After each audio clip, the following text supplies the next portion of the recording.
Hello, everybody. I'm here today with Gavin doing an impromptu embodying the logos about embodiment, which is a continuation of a theme I said in a while back. Uh, I I reached out to Gavin after well a tweet that he made about the the personhood of God and how he was having issues with it, and that unfolded in a conversation that we had. And I'm basically, I think Gavin is having a bit of struggle with being in right relationship. Effectively, is that fair? Yeah, I don't know. Yeah, and I don't know if I don't know what it looks like if you ever are in right relationship perfectly. Yeah, but yeah, it's a seeking to be in right relationship. Right, and like I think we all struggle with this, right? Like this is like a universal problem in some sense, and some people take it more serious than others. And the problem that I see with seeking for right relationship is that it can get you stuck, right? Like uh, there's a perfectionist quality that can seep into what you're doing, and then when you're trying to pursue the perfect relation, you end up paralyzed, right? And I think when we're talking about the intimacy crisis, right? Like we have a crisis of intimacy, right? Like not only with each other but also with God, right? Like how do you have an intimate relationship with God? And like if you don't have an intimate relationship, right, you can be betrayed, right? You can misunderstand, you can like you errors seep into your relationship, right? And if you don't have the capacity to correct for your error, then you end up being corrupted yourself, right? Like you are what you eat, and if you eat wrong things, then you'll end up being corrupted. So yeah, like how does that framing sound to you, Gavin? It it sounds good. The idea of pain and suffering come to mind for when you're not in a right relationship, but that that's how I usually know. And then yeah, I don't know if maybe what does it look? The question for me is like, how do you know when you're doing it? And so I know when I'm pretty good at seeing when I'm not doing it, such that I'm experiencing pain and suffering or causing pain and suffering. It's long, yeah. And I've made a lot of mistakes with this perfectionist tendency. I could talk about those, but yeah, I'm interested in this question of how do I know when you're doing it? How do I know when I'm doing it? And to what degree or quantity, quality? How well are we doing it? I just don't. I don't know, but I'm very interested in that. Mm-hmm. Yeah, well, like I can see how that's a problem, and the way I articulated what you were saying, uh, and this is something that I really early in life already figured out this framing. It's positive motivation and negative motivation, right? So this was when I was disconnected from the faith, effectively. So there's a positive motivation you can have when, well, yeah, when something when you're participating in the good, effectively, right? Like you're recognizing a good quality, and you're participating in joy because you're glorifying the world, right? And it's really hard, right? If you're in a meaning crisis, which I was, if you don't have meaning, you can't do that, right? Like there's no good to be participated in, right? Like because there's no meaning to be found in your actions. And when we go to the idea of negative motivation, well, like you said, pain and suffering, right? Like, well, don't do this because it's bad, right? Like that's negative motivation, right? Like so being turned away from God, at least in some ways, because I'm going to argue that it's not always. I'm not going to argue that, but I'm going to claim that. And Okay. So some ways being turned away from God is obvious. You run into a wall and reality says no, right? And now you have to fix it because else you can't keep existing effectively. And so that's really easy. And this is Sam Harris's argument, right? Like, if we take the worst thing of the worst situation and the worst, then we can start building from there and we go towards the good. But over time, I realized that that doesn't work. Right? Like, what happens is you identify against the problem, right? The bad thing, and you get captured by it, right? Like you flee from it, right? Or you fight it, or you freeze in relation to it, right? Like, that's the three options that you have. Right. And whatever happens, right? Like, all actions are in service of your relationship to that negative, and that can never lead to the glory because you're stuck in the negative relationship. So it has to do with aim, orientation. You your focus and your aim is on uh, the bad and attempting to like avoid it, or yeah, error correct, but you're not aiming toward the good. Um, yeah, it's like I was in missile defense, and we I remember at one point thinking, it's like, I'm not sure I want these missiles being used. I'm not sure I want to create weapons of mass destruction. It'd be nice if we were building some things that building things that we want people to use, which is going to improve people's lives. And I called it like weapons of mass construction. Um, but yeah, you can get into a point where you're just very defensive. Yeah, I've been there. Right, and so, like, you can take that as a universal principle, right? So you can get into a situation and you, like for example, right? Like, oh, I know my mom gets upset when the teacups aren't on the table or whatever, right? Or they're not continuously filled or whatever, right? And then you spend the whole day making sure that they're filled, right? And then you have a horrible day because, like, that's all you did, right? And like, that doesn't work, right? But you can have a good time with your mom so that she's not paying attention to the teacups, right? And glorify the celebration, right? And that's the two ways that you deal with it. Like, one is you're stuck in a binary, right? Like, either the cups are full and you're fulfilling the law effectively, right? Or the cups are empty and you're in sin. And it's really really hard to get out of that, right? And the only way to get out of it is to see the means to glory, right? But the means to glory, like, there's no list or whatever that says, well, if I do this, my mom is going to be distracted and I'm going to follow this recipe, right? This formula, this like that doesn't work. So you have to do it on faith, right? Like, you just have to go in and say, well, if I lift up the good, then my mom is going to recognize it and she's going to participate. Is there the imagination could be used? I mean, there's you can have thoughts and ideas for how you might uh, participate in that glory. What come to mind for me is play. Like you might all of a sudden you kind of have a more playful relationship with your mom at that point. And then there's so many ways to play. Um, but yeah, and then this capacity to imagine the ways that can be different. Just even, for example, playing, and then all the ways you could play is that's kind of a skill. Um, it's something that you can practice. Yes. So when I hear you say play, right? Play is a means of exploration, right? So Exploration. yeah, it so the play, like the way I look at play, at least in the way that Vervaeke and Peterson use it, it's a means of learning, right?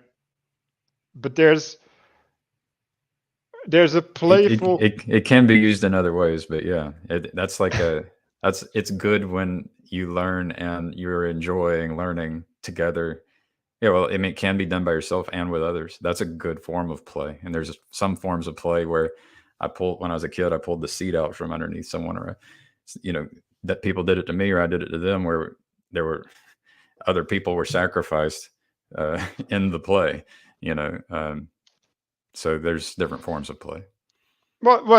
Yeah, but in general, play is a means of exploring, right?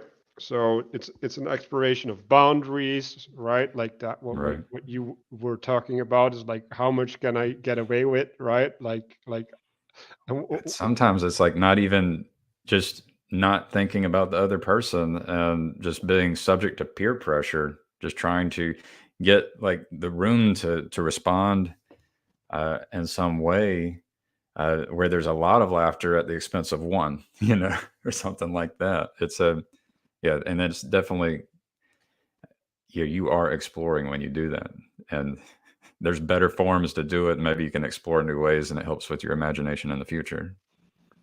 But you're right, going to make mistakes, and people get hurt as you're doing that.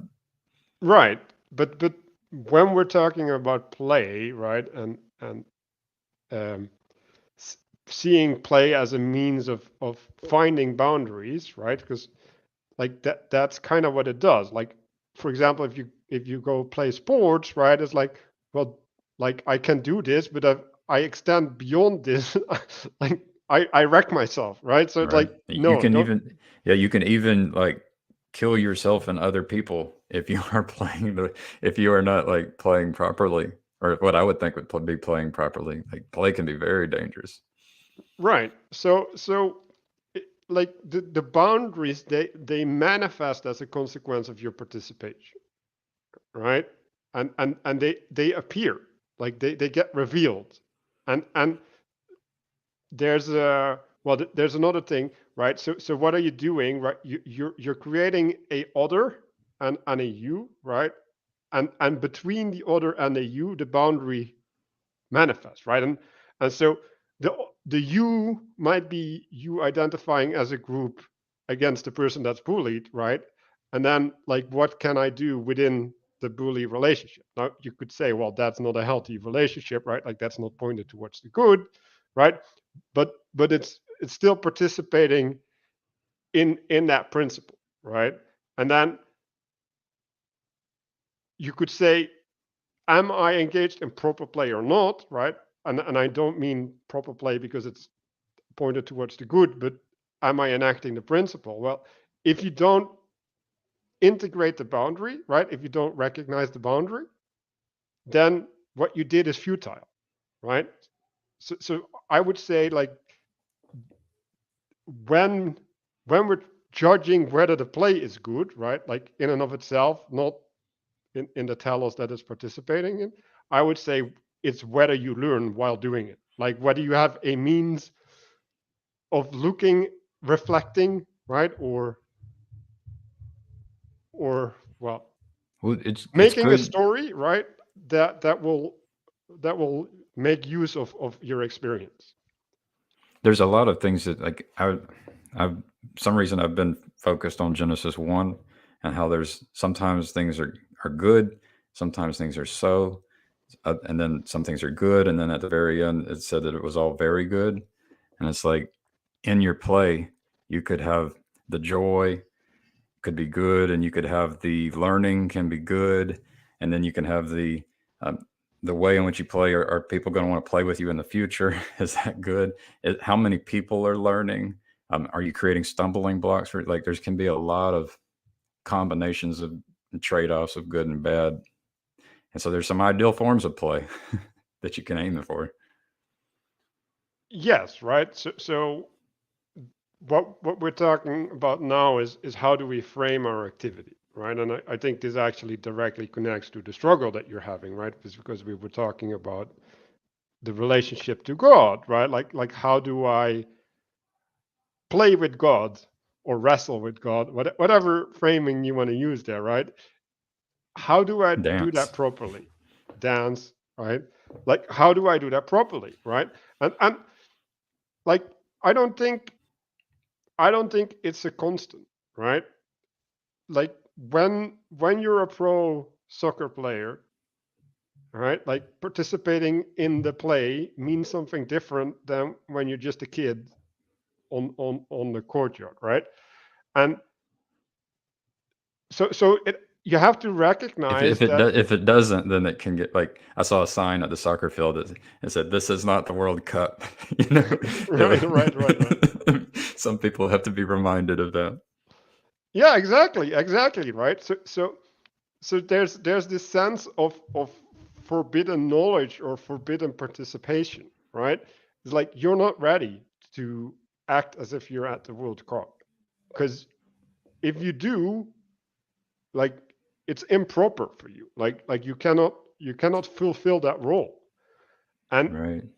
fulfilling a role that is too high, right? Even though that role is good, right? Like trying to be the Pope if you never prayed is ludicrous, right? So you need to learn how to embody that specific quality, right? That is with the office that you're trying to attain. And if the distance between you and the office is too big, you cannot hold it, right? Like what you're going to produce in that office is inevitably going to be corrupted because you cannot make something that's not corrupt. Yeah, you have competency. There's some level of competency. Right. And so when I I hear.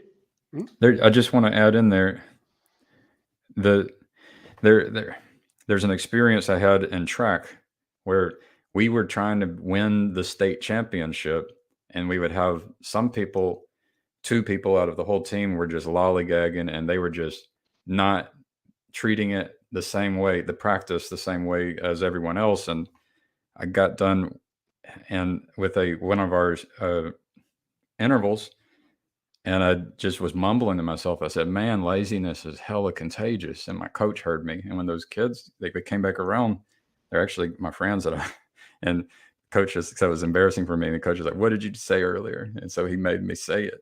And then my friends, they were no longer on the team. They left. And then we ended up winning state. And so there's something like that where some people are interested in different forms of play. Some and then some forms of there's and there is a way to become the pope. There is a way to play more seriously so that you can become the pope. um, this is related, I think it's related to, like, God, trying aiming for the ideal, aiming to serve God, and trying to navigate how we play and who we play with and how seriously we take it and everything like that. Right. So what you were talking about with the contagion, right? Like there's a spirit, right? And then there's people who have certain qualities, right? And are they able to resist that spirit or not? Right? Right. And the spirit of laziness when you're a kid is like, I'd rather be lazy, right? It still is contagious for me. I know how to be Right. lazy. Right. So you have to build an internal integrity that can resist the laziness in order for you to not be contaminated by it, right? Right. Right. And so like you said, right? Like there's different means of participation, right? And like let's bring this to church, right? Like so church is That's a what I want to see. Yeah. is a sacred place, right? So in the sacred place you should have a sacred participation. And so it is on Sunday, right? Like so you're supposed to leave everything behind and enter into the presence of God, right? So what you're doing is you're setting a container, right? But by saying a prayer, right? Like you're pruning your attention to attend to worship the divine, right?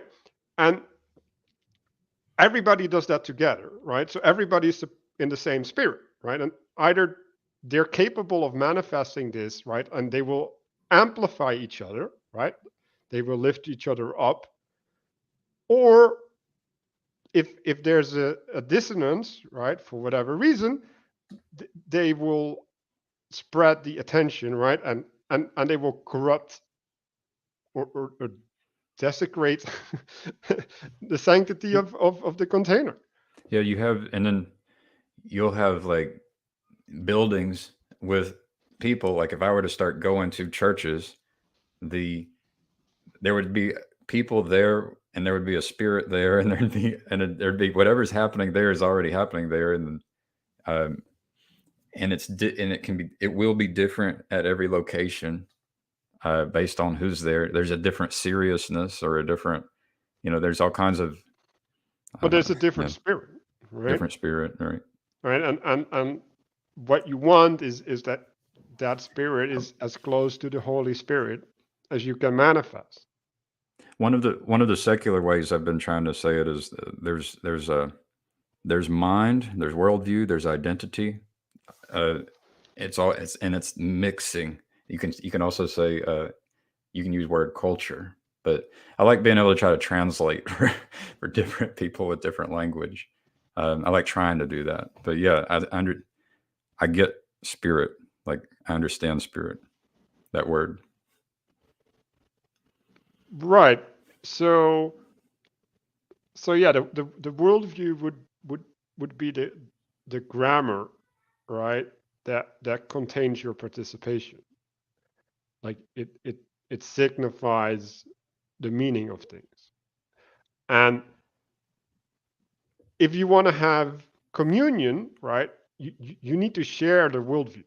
Like if you don't share the worldview, or at least the part of the world that you're participating in, right, the view on that, and that's why I use the word container, right, because containers can be manifested somewhat separate from worldview, not completely separate, right, but you can make rules, right, like people can enter the soccer field from different backgrounds and they can play a game.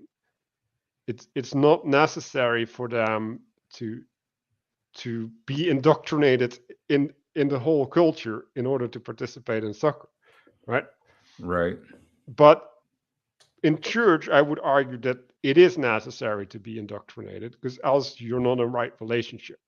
Like you're just uh, missing the point. Um, and so identity, right, is in some sense, I think, inherited from the container, right? So we were talking about office, right? You can say a role instead, right? Like Right. you're playing a role, and the role is conveying your identity, right? But the role is happening in negotiation, right, with what you participated, right? So if you get called up to the altar to say something or something in church, right, your role changes, right? Because you're no longer passive participant, you're not active, right? And you have a certain responsibility, right? And so your identity changes, your conception of yourself changes, but the conception of that others have of you changes as well, right? And then we can either fulfill that role properly, right? We can have the capacity to do that, or we can fail miserably, right? And Well, and I wouldn't make it binary. There's just because there's like, yeah, this yeah, is, but I'm just trying to make the contrast. Like, yeah, I'm not making absolute claim, yeah, right? And that's maybe where the mind comes in, right? Like like I would use the word embodiment for where you used mind, right? But it's like, okay, can I embody that role, right? Like, is there a way for me to participate in this identity, right? And not everybody's going to do the same thing, right? So for example, you could say, well, give testimony about the glory that you experienced yesterday, right?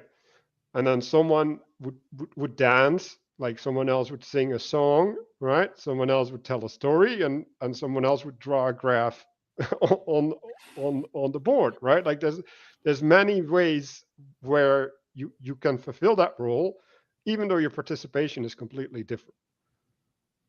okay.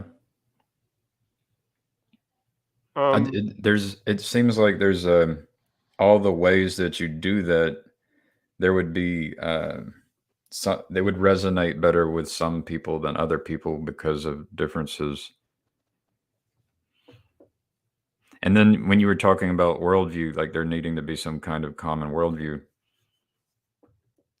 that's where it's like I imagine like we all have different worldviews in its whole, and then there can be overlap, and then so there has to be something there that you share. It doesn't have to be the whole thing that's shared, and then the question would be how much of it needs to be shared. And earlier you had mentioned, the importance. I think you said the word Holy Spirit. You're talking. I mean, you're talking about containers, thus, and then in another video you talk about vessels. So those two mean something very similar. And there's something about that Holy Spirit. The thing that we perceive as the Holy Spirit is going to be related to our worldview,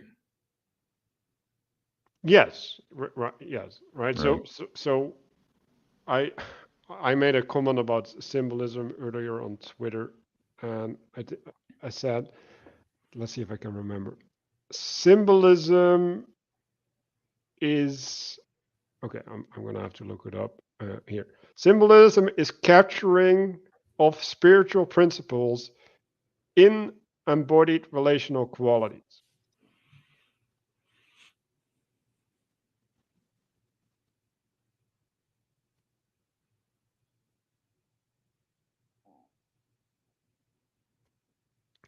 And so you could say, right, like what is an apple towards a human, right? Like like it has a certain appeal because it's red, it draws attention, right? Like it's the promise of, well, it's actually not an apple, right? But whatever. Like there's a fruit, right? Like it's sweet, right? Like it's the promise of something joyful, if not good, right? And so that puts me in a certain relationship, right? So then I can understand the apple as as something, and then when the apple has a meaning in the story, right? It's connected to other. It will depend on your experience too. Like you could have never eaten an apple in your life, right? Right. Right. Yes. It well, but you don't need to have the experience of having eaten an apple to imagine what the apple means. I don't know. This experience thing is really important. Yeah, yeah. But Vervaeke talks about this idea of acceptation, right? So acceptation says you have a knowing, right? A participation in being. That's the way that I use knowing now. You participate in being in a way in an arena, right?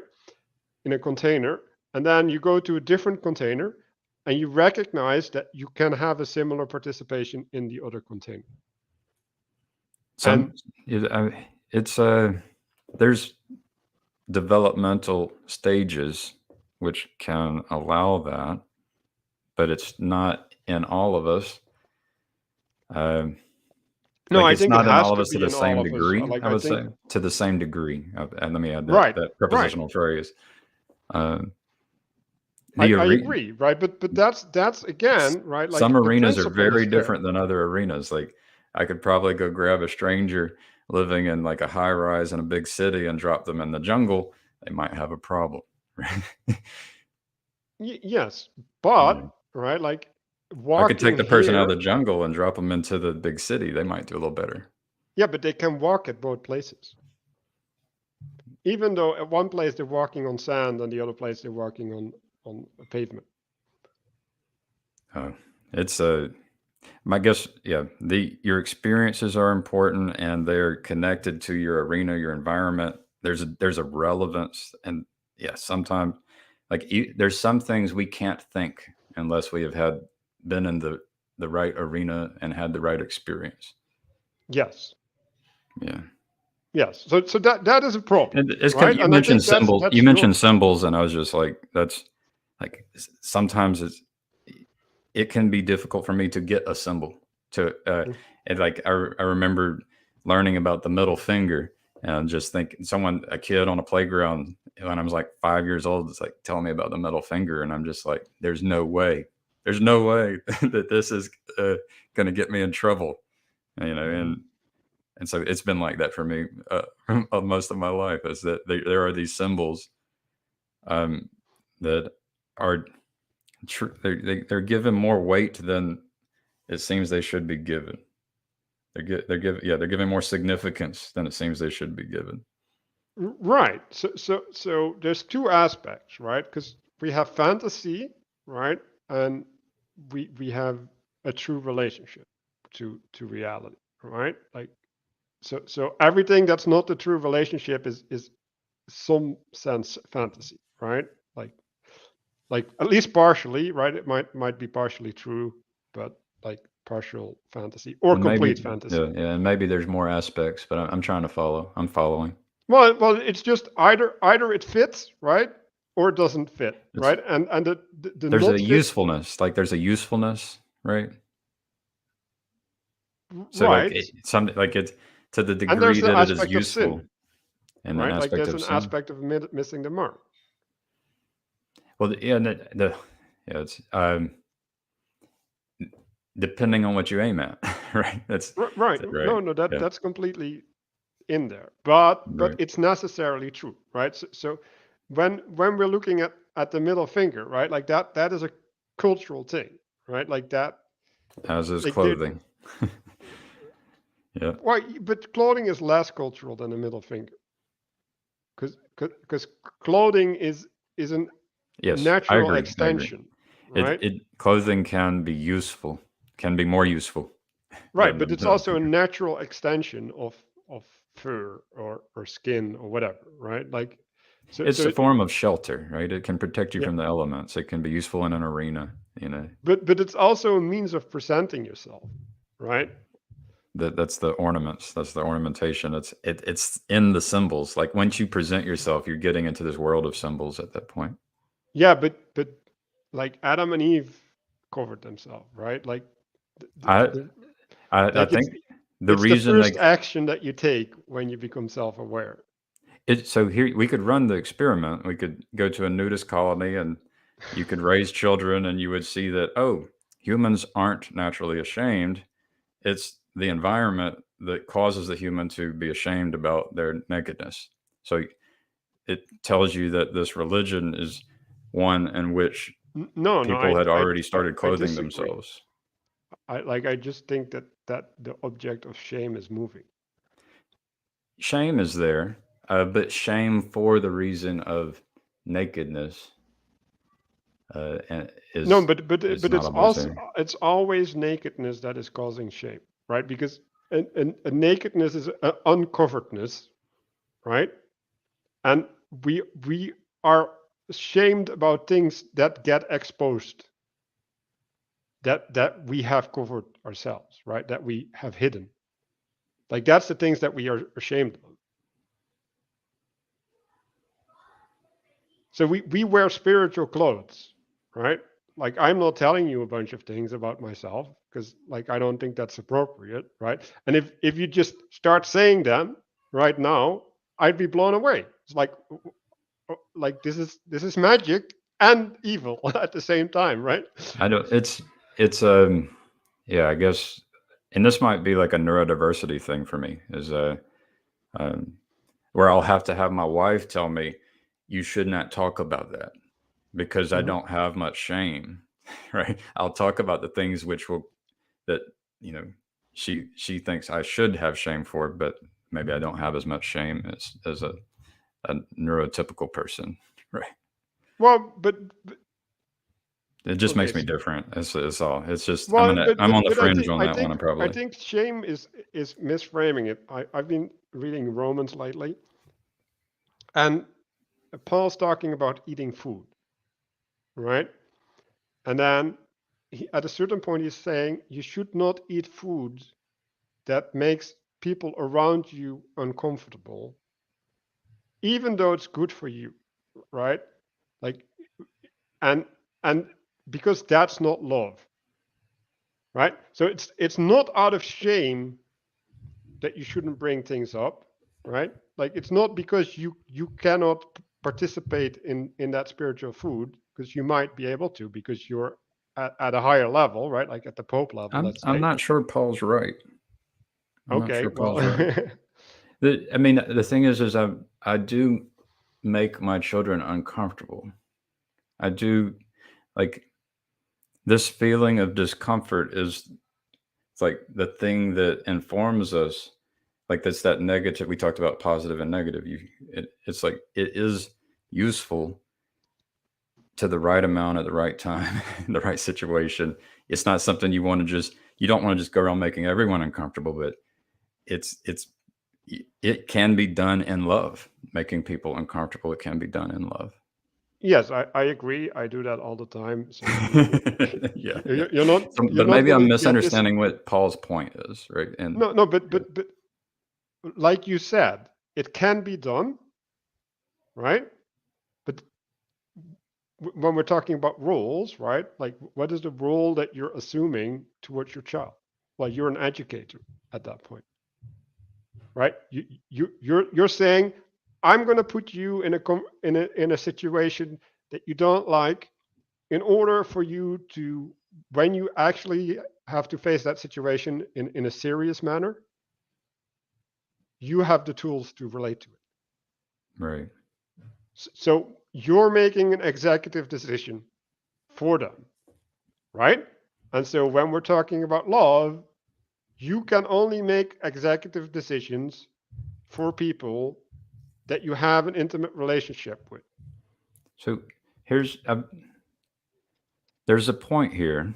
Jordan Peterson, when he's talking about the Garden of Eden, he's talking and he mentions, walking, you know, yeah, and when you're in the presence of God, you will feel ashamed, which it leads me to think it's like people who are good at walking with God, dancing with God, uh, will cause people to feel ashamed. Oftentimes, you will end up being murdered and killed, right?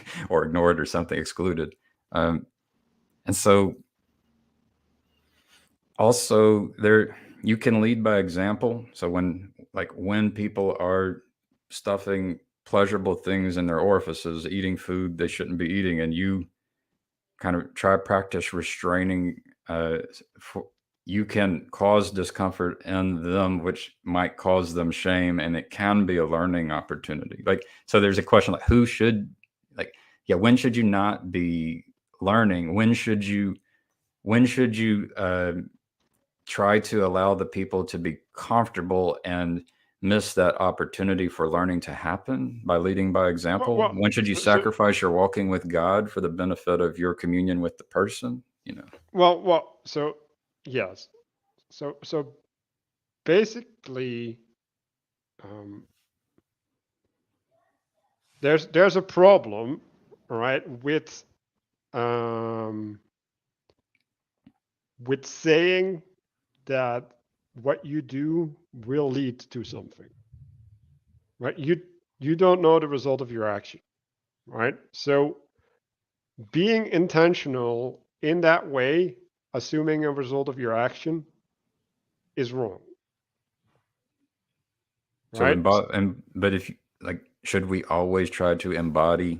You use the word logos, but dance with God. Should we always be trying to dance with God? And what does that look like? Does it mean that we do what Paul's suggesting, or does it mean something different? Like that maybe we make people uncomfortable as we walk with God. Well, but okay. So first of all, And I doing don't know some what's going to happen. You're right there's a about that. I distinction don't know what's going between to happen. passive there's a distinction between passive things and active things, right? So I don't restrain myself for the purpose of teaching other people things. That's just ludicrous. I don't do that. I restrain myself because it's good, right? And like I'm not gonna unrestrain myself to make other people feel better, or like maybe in a really really exceptional case, because I would betray my principle to do that, right? Like I would betray the, what's the word, man, I lost the word, but I would betray the principles that I uphold, right? In order for something to appease people. Like, and I'm not like, no, like appeasement is not good. Like appeasement is lying for the sake of peace. There's a tension here, though. I think we can agree there's some kind of a tension between what is going to cause the people you're in communion with to be uncomfortable or comfortable. There is a tension there. I feel it. That's why it makes me stressful. It makes me stressed a little bit when I've encountered it so much. This tension. Yeah. Yeah. But that, like what does that mean, right? Like when you are a person of integrity, right, and you get integrity by upholding certain principles, right? Like because if you uphold the principles, that means that you're reliable in your expression, right? And the means by which the outside can form you is restraint, right? And when you go and participate with people that have expectations that conflict with your principles, right? Now you got to make a decision, right? Do you want to commune with these people, or do you want to uphold your principles? And like as a Christian, you got to say God first. Like sorry, like there's certain principles I just cannot betray. And if that means that I cannot commune with you, so be it. And that means that you will judge them, right? Even if it's just you walking away after an invitation, that's you judging them, because you're saying your participation is not worthy of my time or my being, or in other words, it's Or not I'm not good. ready yet. Right? I'm not ready No, to. but then you wouldn't walk away if you're not ready yet. Then you'd give an apology for saying like I'm not worthy. Like There, well, there's the we brushed against this topic where, like, if you're an alcoholic, you might want to keep alcohol out of the house, but you might become someone who could then go to a place where people are drinking alcohol. Like there's might be stages of development where I can't, I can't be with the temptation, but maybe once I mature more and become, yeah, and I transform, become closer to God, maybe then I can be next to the temptation and it won't, yeah, be contagious for me anymore. Right? We use that word contagious. Um, so yeah, it can depend on where you're at. yeah, but why would you do that? To lead by example. You would put yourself in temptation to what? To prove to other people that you can be in temptation? That sounds like hubris to me. So if that's the reason why, then that would be wrong. But if the reason is to try to help people take their next step to become a better person, that doesn't, I don't think that has to be hubris. I think that can be love. I think that can be like a, Yeah, but why can't you express that love in a different way? Like you're making a scenario where your good action is contingent upon doing something bad, and I'm not saying that never happens, right? Because I that think you've does got happen. something in your mind. Like the bad thing is, yeah, like what's coming to mind for you about doing something bad, where you would, like, I'm just like, I have things coming to my mind, to, we're using these words, and then there's scenarios or situations that come to mind, and maybe there's different scenarios and situations that come to mind for you. And so I don't know if I'm understanding what you mean about I'm doing something bad because I am not separating myself from those people or that situation. Well, Right? So there's bad some would situations where I'm guessing you're saying we need to always avoid, is what I'm hearing you say. which well not like I'm not going to be absolutist, right? Like Okay. I don't believe in absolutes, Okay. right? But you should be principled in not putting yourself into situations of temptation. Like, That is a good, when you're progressing spiritually, you will get to a point where that is the right way to be. As you mature, you can get to a point where you can go back to that trap, that pit that just grabs people and possesses them, and you can cast out demons. But that's an yeah, but advanced level. I I I I That's not most people. I agree that the wounded healer is real, right? The what is real? Like wounded healer, right? Like Wounded healer. I suffered something, and because I suffered it, I gained experience, and I can use this experience to help people who struggle with the same thing. Like I think it's necessary, and I think it's part of how God's glory manifests, right? Yeah, it's So beautiful. the problem with the wounded healer is that you can get caught in the zeal, right, of saving people. That's one problem. Yeah, there's many problems. There's many potential traps, and that's definitely one of them for sure. Right. So when you're talking about exposing yourself to the thing that wounded you, I would ask you the question is like, can you not heal these people who have the same wound through not exposing yourself to that? Like why is that exposure necessary? So will you say that one more time? Why can like why would you if you're an alcoholic, right? Like why would you have to go into a bar to help other alcoholics? Why can't you go to AA? Yeah, I think there's a right place to go. I've talked with Chad about this, and I'm a fisherman, and so when I'm with my fishing rod and I'm at a spot, I can look around and say that's where the fish is most likely going to be, and I can cast and catch a fish and do a pretty good job. And so the recovering alcoholic, depending on where they're at, I think they can go to these like there's certain But places now you can you're go. presupposing that you can catch fish. And there are places where fish are more likely to be than other places. Right, but does that mean that you can catch them there? It's not guaranteed, but there's a Yeah, but probability. okay. So how do we extend this fishing metaphor?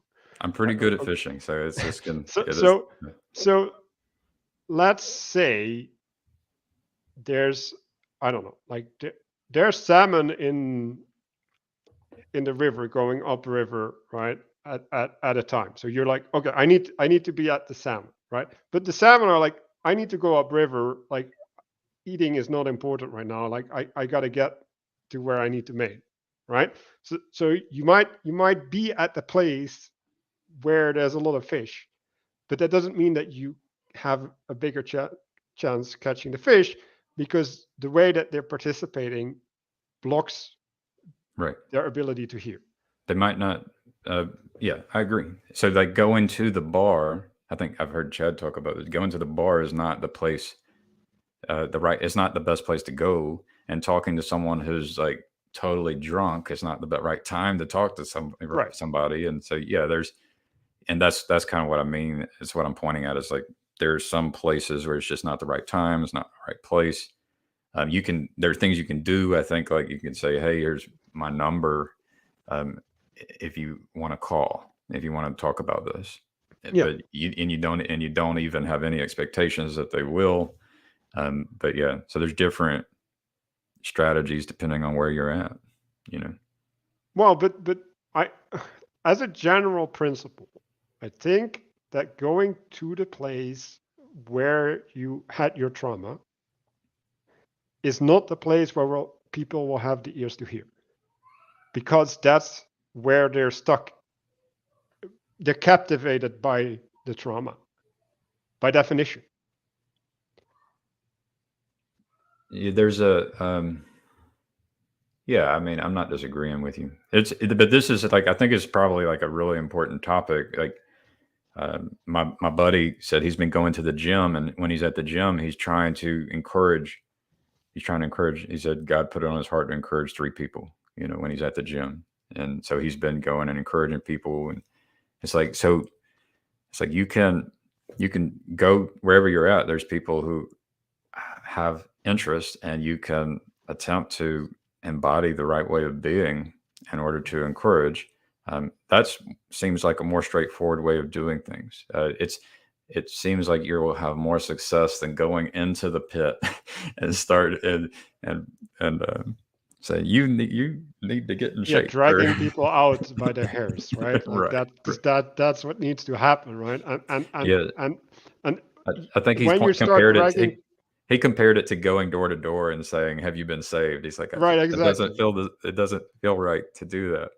But and like when you grab someone by their hairs, right? Like the likelihood that when you let go and say, well, now you should do this, that they're going to listen is close to zero, right? And so like in that sense, you got to give it over to God, right? Like people need to be willing to change, right? Like and like even this if they're is relevant willing to to parents change, too. Like as they a don't have the father with conviction, children, like it's relevant as a father with children too. Is like sometimes the child is not in the state of mind where they're gonna listen. Like it's right? yeah, there's all it's there are these patterns like this. Yeah, Well, and now we can make the step back to the relationship to God, right? So it's like, well, God is not going to drag us by our hair, right, right? And we have states in which we know that we're not going to listen, right. right? Like, and so when how do you build embody the right relationship to God? Well, you have to recognize these aspects of yourself, right? Like in what way am I turned away? Yeah, What are my means of fighting, right? Like, so maybe I should just pray, God, please let me find humility or something, or like just pray for having uh, a relationship that you're not able to manifest right now, right? And it's like only if I have that relationship, then I can actually listen to God and proceed to the next level.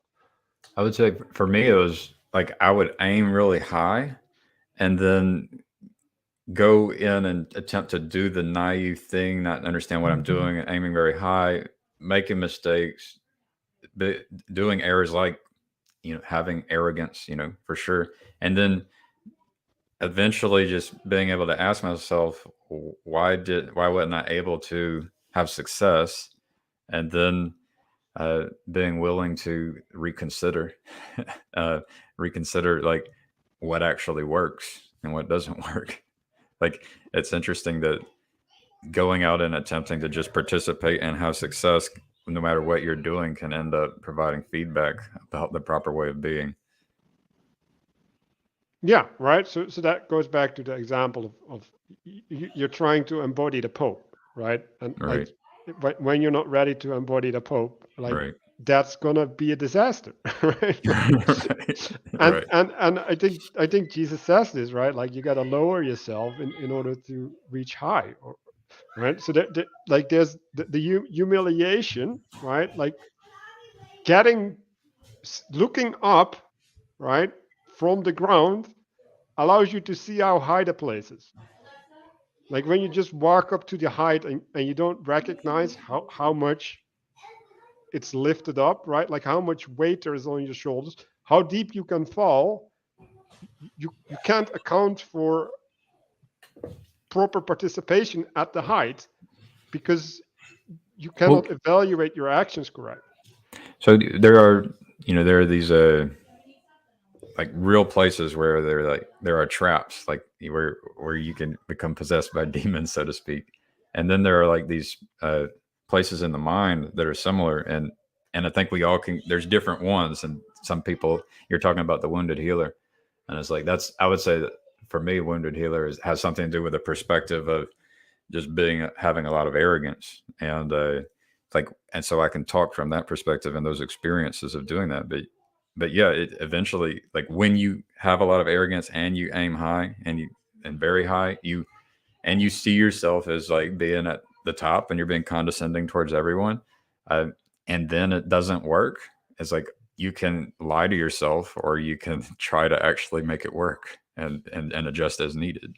Like, so it's a but I think there's other kinds of traps as well. Like there's people who are like, for me it was like too arrogant. You could have people that don't have enough pride, right? They don't have enough Well, confidence. no, no, yeah, like I wouldn't use the There's word there's pride. no such thing as an aspect of us where you can have um, where you should have zero. Like you can have too little of anything and you can have too much of anything, including I pride, know, I think there's just including bad lust. frames. No, I think there's just bad frames. Okay. Like I think there's ways that you should always avoid. Like they're just bad. Like, this is what I keep hearing from you. It's I would say the thing, especially because we're is being recorded. Like I think to the general audience and the world and the majority of people, you are right. It's like the best advice for most people. Like I've had to realize I'm reading through Jordan Peterson's book, and it's like he targeted a large group of people, a large audience, and he's trying to help and do good. There's some things that you can't learn until you've learned these things. Like so what you're saying is good and it's good for most people. All people need to do go through this thing that you're talking about where you need to avoid these things. Like that is a stage of development. yeah, but I think, right? Like even even if you're an alcoholic, right, and you're physically addicted, right? Like you still need to uphold the principle of I need to avoid alcohol, even though you're taking it, right? And that's why we need to be forgiven. Like we need to forgive ourselves for participating in the wrong behavior, even though it's necessary, and only if we try to redeem it continuously, right? So in order to redeem something, you have to renounce the bad behavior. Like you can't redeem a thing if you don't renounce the bad behavior, right? But that doesn't mean that when we do that, we're immediately So perfect, the right? bad behavior, like like there's no such thing about like an absolutely bad behavior, right? Like it's No, there is. Like you can talk when about a specific situation and say this is bad and this is wrong, no. right? Like because when you're doing that, you're taking a framing where you're like, well, this action can lead to the good, right? That's effectively what you're saying, right? But you have to realize that when you take an action, you're not taking another action, Right. There's a trade off. There's always a trade right? off. And so you can say, well, I can redeem this action, but you're ignoring that you could take a good action instead. And so like this is not an option because there's a space, an option space that you should always aim towards. Yeah. I feel like sometimes I have a hard time communicating the thought, but it's a pretty complex thought with regard to. I think like I'm reminded of Jacob talking about like, should you cut someone open and take out their heart, right? And it's like, well, if you're a heart surgeon, uh, saving the life of a child, then yes, right. So that's what I'm getting at with, yeah, it's like the absolute wrongness of a behavior. I think ideally, and the ideal when you're talking about the ideal is like who the hell is going to reach the ideal? Yeah, But but the problem is, right? Like you're making it one thing, am I? right? Like the cutting open and taking out the heart is one thing. Like the cutting open and taking out the heart is always bad. The putting back in a new heart is good, right? It might be so good that it makes okay the cutting open, right? But Yeah. they're separate things, I'll point right? back Like you at can't Genesis make them 1. Yeah. one thing. I'll point back at Genesis 1. As this was good. This was so. This was good. This was good. And as a whole, it was very good. Right. But yeah, cutting out the heart on its own, bad. Right. Or it's so, it's like Right. not good. You see how But it the can be part of a framing is whole that is a important? very good. It can be a very part of a very good. Yeah, but do you see how the framing is important? And how it is important to, even if you're a surgeon, you have to keep cutting out a heart is bad in in your framing of the world. Because Yeah. if you don't, then you start saying, well, it's not no big deal. Let's just Yeah. operate. Yeah. Yeah. Right? But there's a, my nephew, I think was having heart surgery and they had this heat instrument to do cauterization, and I think it ended up they didn't treat that as if it was bad, and then they ended up burning him, and he got infected. And so, yeah, the surgeon has to remember, it's like this thing, this cauterizing flesh. It's part of a whole frame of trying to take care of this child, right? So, yeah, I get your point. I think it's a good point. Yeah, and so what we're talking about is like different levels, right? So there's actions that are embedded in a bigger telos, right? Right. And Right. so, for example, right, like drinking alcohol is bad, or drinking more alcohol than a certain level, whatever. I'm not going to make the absolute, right? Yeah, you Drinking could be in more, communion, right? right, right, You could be right, taking a medicine that has alcohol in it because it helped pull out the what right. was medicinal, right? Yeah, and it's all and kinds. and alcohol is natural to our bodies, right? So a certain level of alcohol is just participating in the body, right? Like so and like when you eat fruit, there's also alcohol in the fruit, right? Like so alcohol isn't bad in and of itself, right? But like taking alcohol for the sake of alcohol is almost always bad, right? And then Or doing anything for the sake of the thing itself without the right tell us, what we might agree on to tell us. Yeah. right. But when you say, well, I am addicted to alcohol and I need to take alcohol so that I can remain functional, even though I'm working on reducing my dependence on it, right? Yeah, Then that you happens. participate in the bigger story, right? And then Right. the bigger story redeems the bad action, right? Right. I And see. and and so I'm not good at communicating, Manuel, so I'm glad you're here to clear that up for well, but people. like there's a complexity in the world, right? And people can intuit this complexity, right? Often in in clear examples, right? But when you get into the confusion, like the heart surgeon with the Well, burning of the cauterizing, right? well, the Like when it's so detailed but and it's you can come back. Like, I think when you are aiming at God and trying to avoid sin, trying to avoid missing the mark, you can then become blind. Yeah, you can become blind to the fact that there are others who aren't doing it either, or they aren't doing it. They don't have the same. Like, I've done this. I've become blind to the fact that other people aren't like me. I've done this my whole life. It's it's well, something I've had to learn only in the last few years, I guess. but again, right? Like in the way that you're describing it, you're you're acting like that's a thing that you can do. And I would just contest that no, it's not. Right? Like Right, you you can cultivate proper attendance, right? So you can cultivate your attention through worship, right? You can cultivate uh, being in love through planting seeds, right? You can cultivate all of these things, but you can't do them, right? Like you can't manifest them out of your own will. Like they have to participate in God's will to right, be true. right. And so when you say I'm in a situation and I try to do this, it's like no, you got to let the spirit lead you. You can't do it. If you're doing it, you're doing it wrong. Yeah, yeah, I guess I have a skill of being able to empty my mind. But I'm getting right now is like maybe when I'm emptying my mind, I should be trying to invite the Holy Spirit, right? So it's not Yeah. just an empty. So I know how to empty my mind, and then I have to remember to invite as well, right?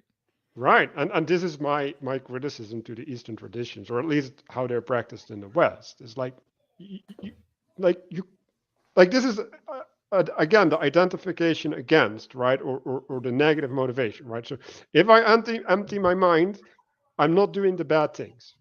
Like Right. okay, fair. Like you're not. Like There's completely not a lot true. of meaning and purpose in that either. Right, but you're not Right. doing the good things either. Right. Right? And like how do you have an empty mind? How are you recognizing the good things?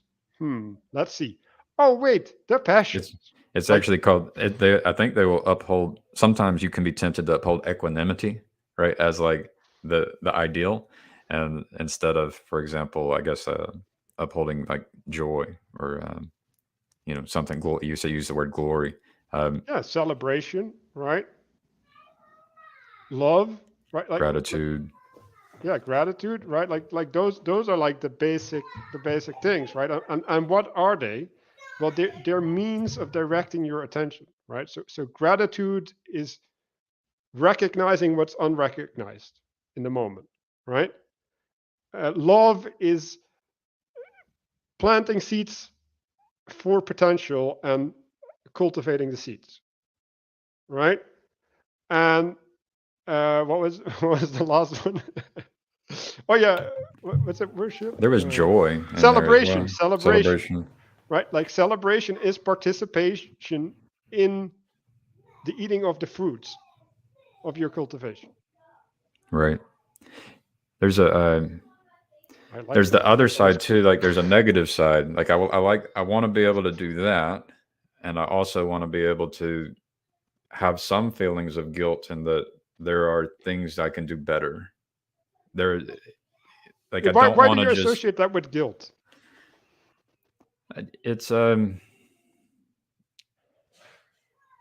yeah. There's the I think the guilt and shame I feel is related to the fact that maybe it's the perfectionist kind of thing. It's like I want to be better, and I'm not. But I that want sounds to. like a lack of forgiveness if you're guilty.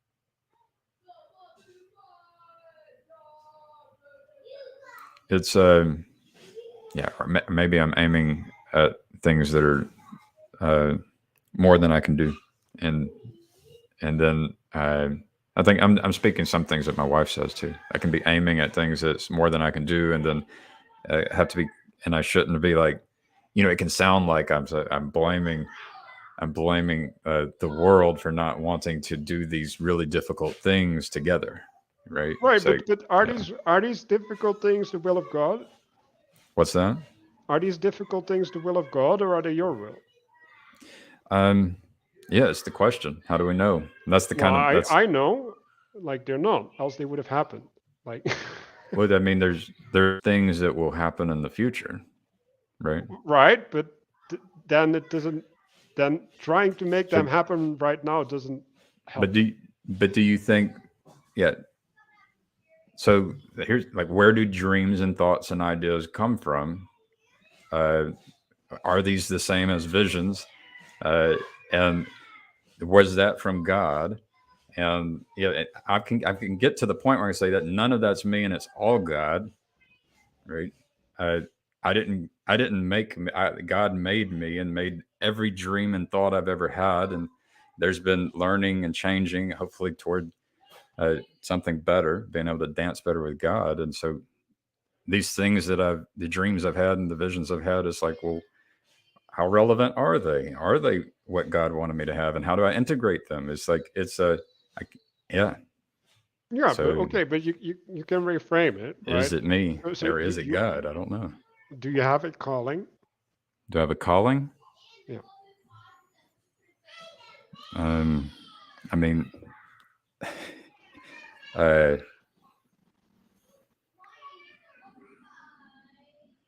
I'm an engineer. I'm a calling. I build. Well, I'm a, I, I'm just gonna say no because you would have answered immediately if you had one, right? well, the thing is I can do a lot of things. I can, um, yeah, I can go into a situation that I've never been in, and I can learn to do it better than Yeah, most but people can learn to that's do not it. what a calling is, right? Like a calling is something that's really far away, that's drawing you towards it. Yeah, I mean, the thing that first came to my mind is the thing that's embarrassing to say, right? Is the thing, it's a peace on earth. Um, that's the calling, is peace on earth. Okay, okay, fine, Yeah, okay, peace on earth. yeah, Great, right? So now you have a framing, right, yeah. for your I've life. had that framing for years. Yeah, Okay, but like if you have that framing, right, now you have an ability to judge, right? Like, right, is what I'm doing participating in manifesting that calling or no? right, right, And is my dream manifesting my ability to fulfill that calling or increasing my ability or no? right. The You can, struggle is if you have a vision of the future, you can become if you don't have the patience and the gentleness and the kindness, that perfect vision, you can end up then uh, having all kinds of becoming someone who's not going to help create it, right? right. And so, That's why I was yeah, talking about a calling, not a vision. right. Well, uh, the what's the difference? So I don't Well, get it. the calling is that which draws you, right? Like when I call you, right, your attention gets drawn to me, right? And Right. then I say, I make a proposition. Do you want to participate with me this way? And Right. I lay it out, right? That's the vision. I'm articulating the vision. Like I'm articulating how the potential could manifest, which is necessary, right? Like it's unavoidable, but that's a different layer, right? Like it's separated. Right. And the vision is, well, should be, I'm not going to say is, right? The vision should be a participatory understanding of how you could um, respond to the calling, right? Well, I mean, the visions can happen um, like against my will, right? It's not my will in which I receive the visions. It's and they can be like if the sign of the Son of Man, for example, like if you could imagine that you have seen the vision of the sign of the Son of Man and you were the one who wrote all this stuff down. It's like, so that's also kind of what I mean by a vision is like you don't even know what the hell that thing is. You just you try to describe it, and it's for the so that people can maybe recognize it when they see it, right? But Well, maybe but yeah. you also need to recognize it yourself.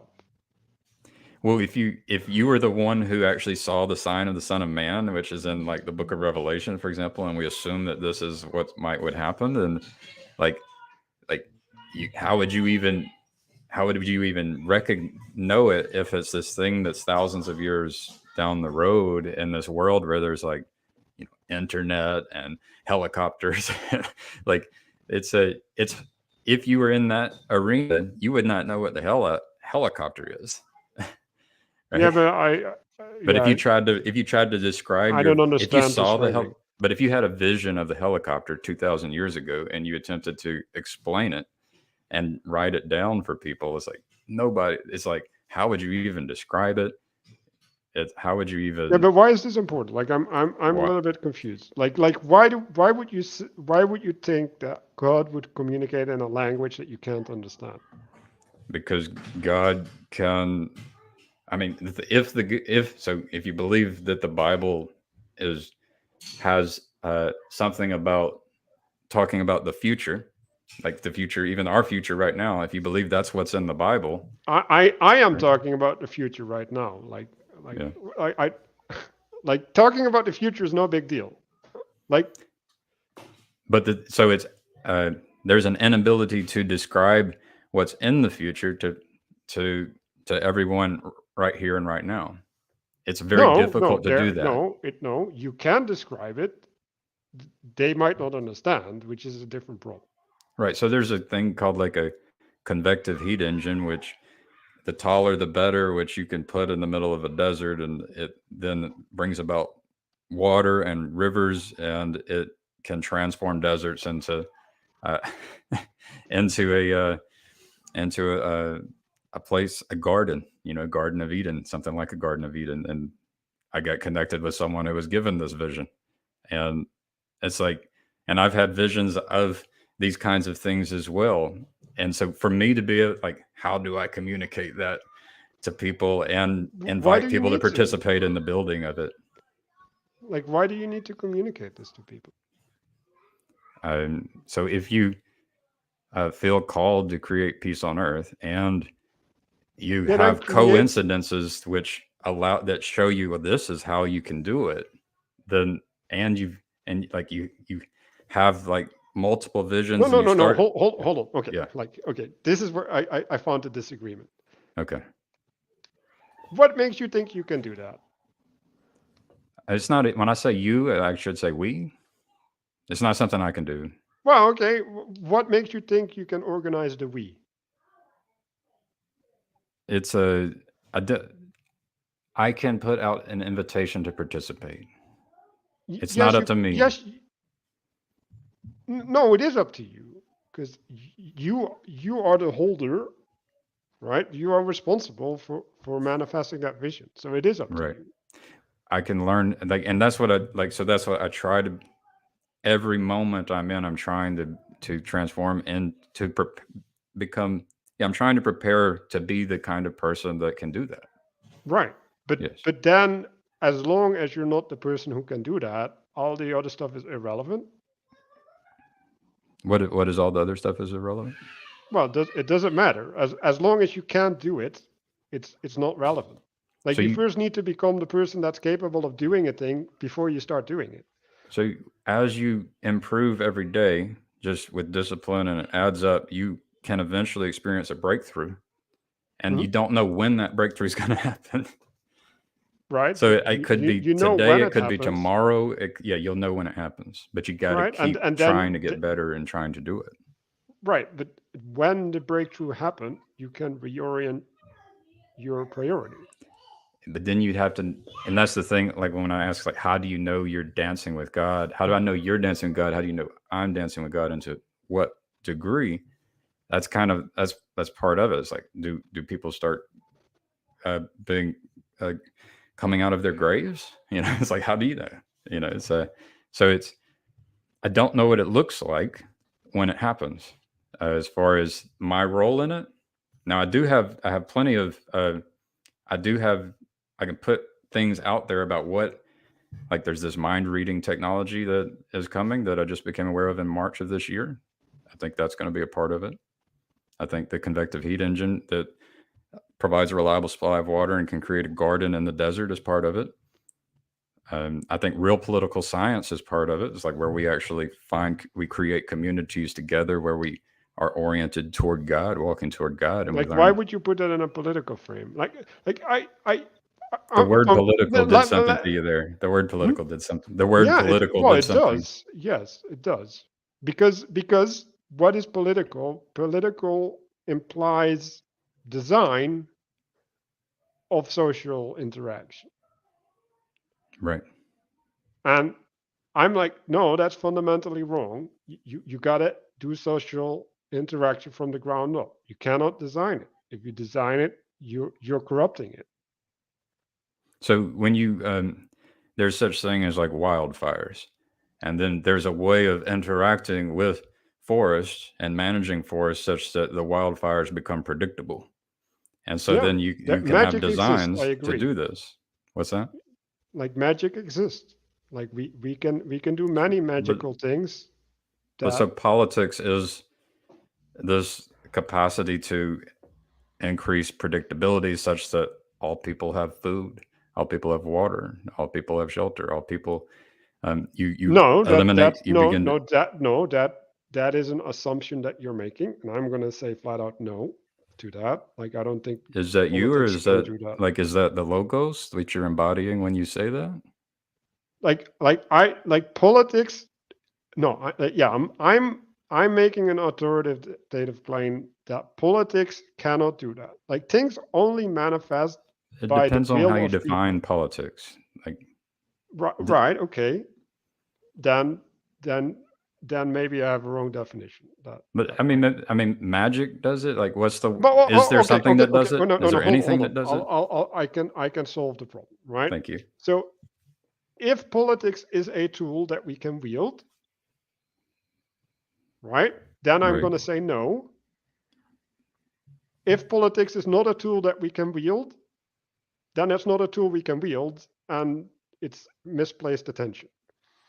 So if you're saying that it sounds like you're saying that we'd want to use tools to create peace on earth. No, we use tools, we don't wield them. What's the difference between using and wielding? Well, if if we're wielding something, we're imposing our will, right? If we're using something, we're communing with it. Okay. I mean, I'm fine. I just have to learn your language. But yeah, I mean, because I'm using words in a way which, like, I think this is what happens sometimes is we can have disagreements because we're using words in different ways. But I think, Yeah, no. yeah, It's not. I'm not disagreeing with the words, right? So if you're saying, right, like politics is the communion of people for the group purpose, right? uh, politics is uh, the way in which people commune in order to uh, who have a common interest and can work together. That's yeah. So it's a tool that can be used to accomplish goals. One of which can be learning. One of which can be, you know, trying to increase the good fruit in the world. So many different Right. kinds of good But fruits in the one of world. these things can be the destruction of the world. If you, yeah, for sure, if you get it wrong. So first of all, if No, you, no, no, the not dist- getting it wrong. People can commune around destroying the world. yes, you're right, and Right. you can do it So intentionally that and unintentionally. right. So that And means it that might even happen if it might even happen on its own. Like right. if Well, nobody actually but wants to aims to prevent it, it can happen yes, as well. but well, I don't know about that. But because if everybody's truly not willing to destroy the world, I think we actually will always prevent it. Um but the problem That's a is faith. That's a faith. I'm okay. I mean, it is a belief, and there's trade offs for that belief. But yeah, right. But the problem with this is that so the tool of politics is not an inherent good, right? And so the yeah, no goodness tools are inherently good. Yeah, okay, well, yeah, so the goodness of politics is inherited by from the people that participate in it, exactly, right? Okay, exactly. so when you're saying politics this, it's like no, like you need the people, right? And then Well, I politics didn't will say politics. self-manifest. I said real political science, right? So what I mean by that is that it's like we are learning to use the tool better. That's what science allows you to do. It allows you to No, no, no, no. learn how Like to. science doesn't allow me to be better me. I'm sorry. Like Science doesn't. It just depends on how you define science. It's like, so science allows me to know is spraying how to build a science? fire, how to use fire to cook my No, no, no. food Hold on, hold better, on, and hold on, hold on. right. I get that science has a relationship to techne, right? To technology, right? And that technology is useful for man. Yeah, and I But actually like to combine that science and engineering together. I right. like to combine it. But science and engineering is still not telling me how to be a good person. No, it's not. But Okay, it's so science is not helpful. so it will tell you. It will allow you to see success and success rates, error and error rates in relation to a goal.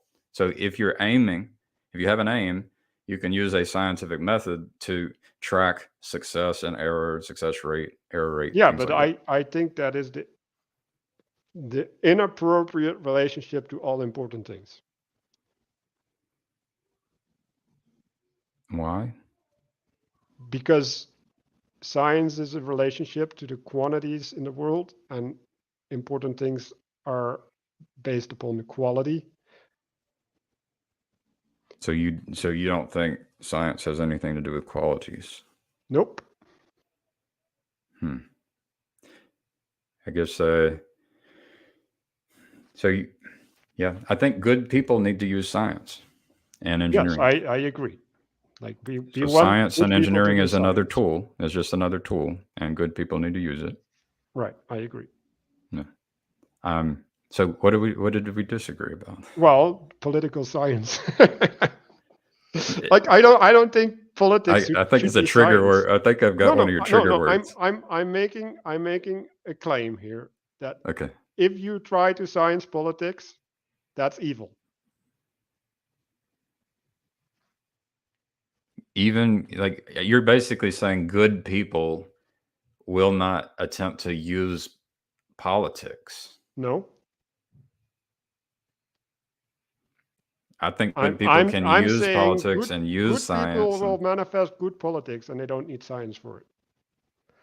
they if they use, and this is the cool thing about real political science, is that you and your worldview and people like you can go build a city, and myself with my worldview and people like me can build a city, and then we'll be able to see who's who's producing better fruit, and that is science. Like that No, no, allows us to you actually, won't be able to see because what's the standard by which you judge?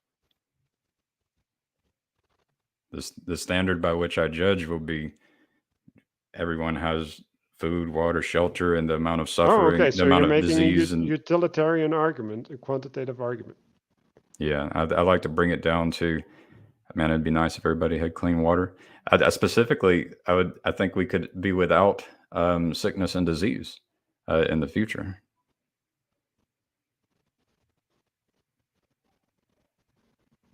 Nope. If Fantasy. I mean, if that's what you believe, then it's like we won't be in the same city trying to make a world without sickness and hunger. Right. Without Which means sickness and that disease. we probably end up in war. It just means that the only way we'd end up in war is if either one of us attempted to uh, invade each other's space and interfere with the other person's goals. So as long Yeah, as and we you think didn't that have that won't happen? it would depend on if there's a conflict of interest, right?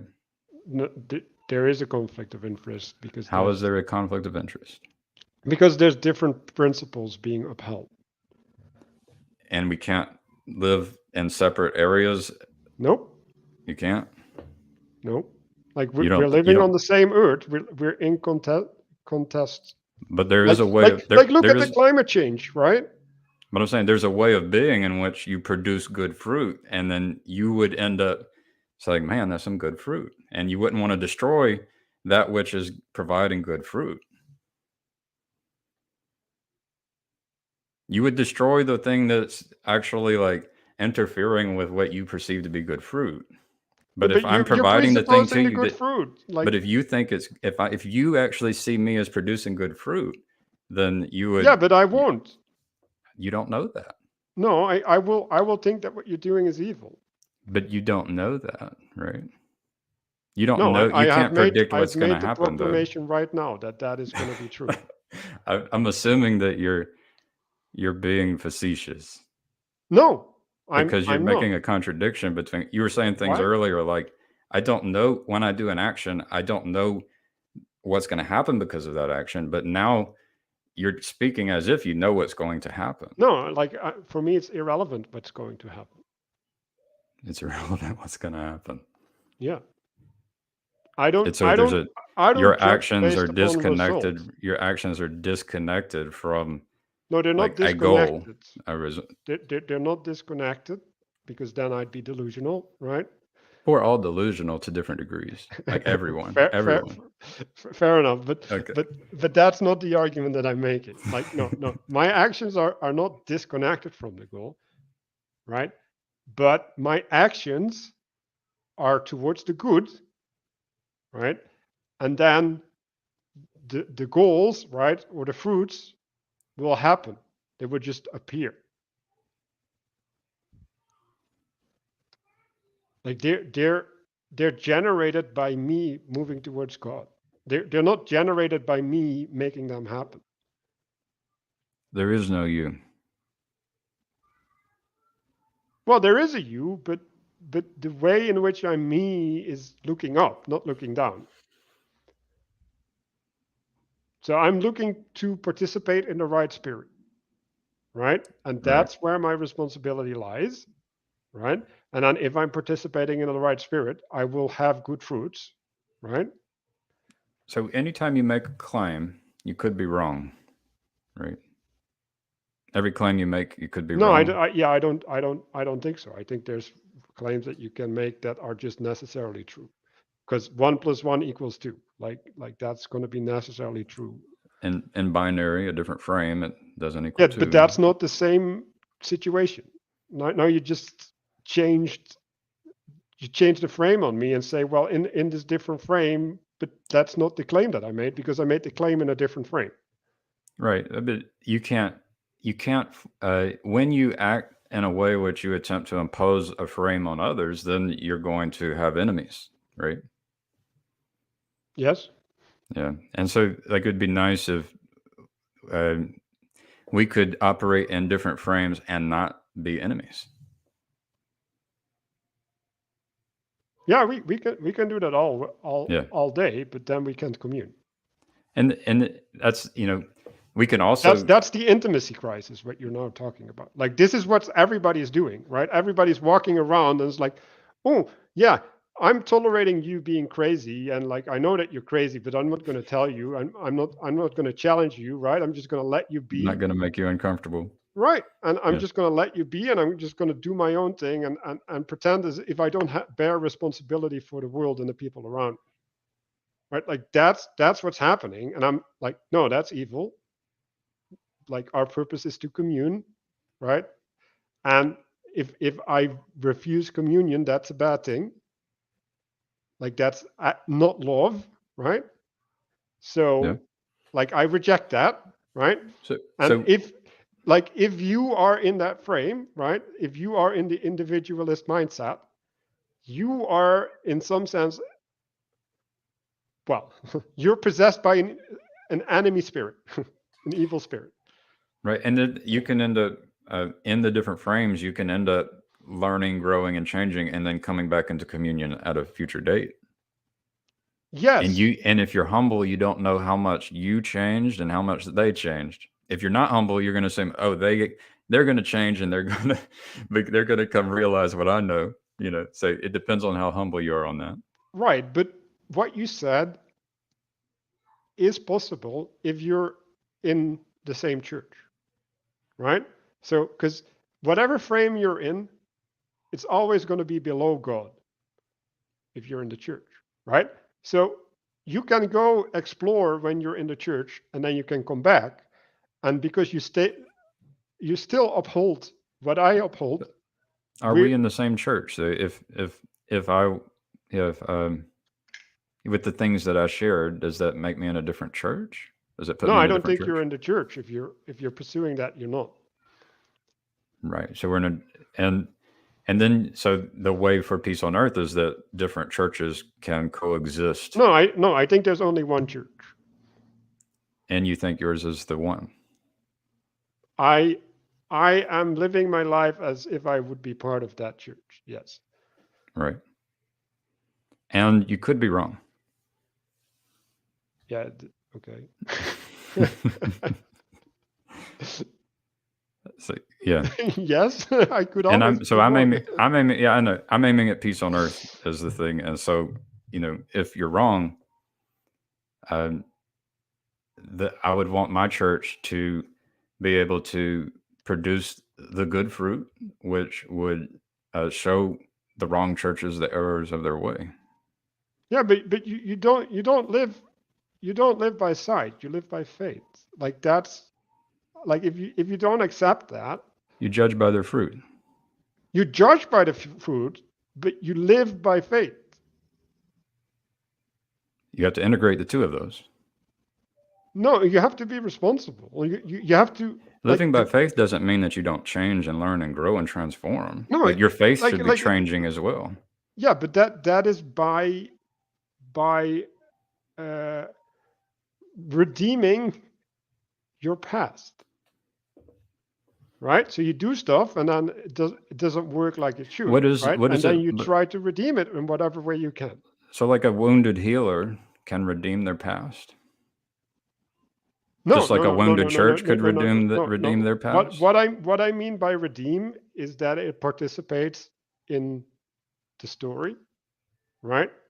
So if there's something bad, right, you look for the good in the bad, and you treat it as if it's that. Right. That's what. That's what I'm trying to do when I talk about how there's these stages of development. So like, when you say we should avoid the, you know, that the thing which caused the trauma, I say that is something everyone on their spiritual journey will get to. There's something beyond that as well. So similarly, the church, which is here now, like, it's a stage, it's a necessary stage of development, but it will need to get to something better than that. I And don't. so I don't. Wait, what? What are you talk? What is the church that you're talking about? of the church that creates the kingdom of heaven and peace on earth is the one I'm talking about. Yeah, so that already is defined. So like, why does that need to It's change? it's it it hasn't done it yet, therefore it's not capable. It needs to change, right? The same thing you pointed at me. You say, I'm aiming for peace on earth. No, the It's like manifestation needs to change. Why does the principle need to change? Um, what is the principle? Well, that's how it's outlined in the Bible. Like, Oh, well, what needs to change that's in the Bible? no, no, like Like what's wrong about the Bible? Is no, that the yeah, like question? what, like you're okay. Either the church is the thing that will lead to the manifestation of glory, the glory of God on earth, or not. Then there's a question, what is the church though? No, I'm no, okay with like the idea that the church will do it, but I don't know what church does it. I don't know what that church looks like. You know, what does it look like that. tomorrow and a year from now? No, And no, no, no. The church is people working towards that goal. Like I don't.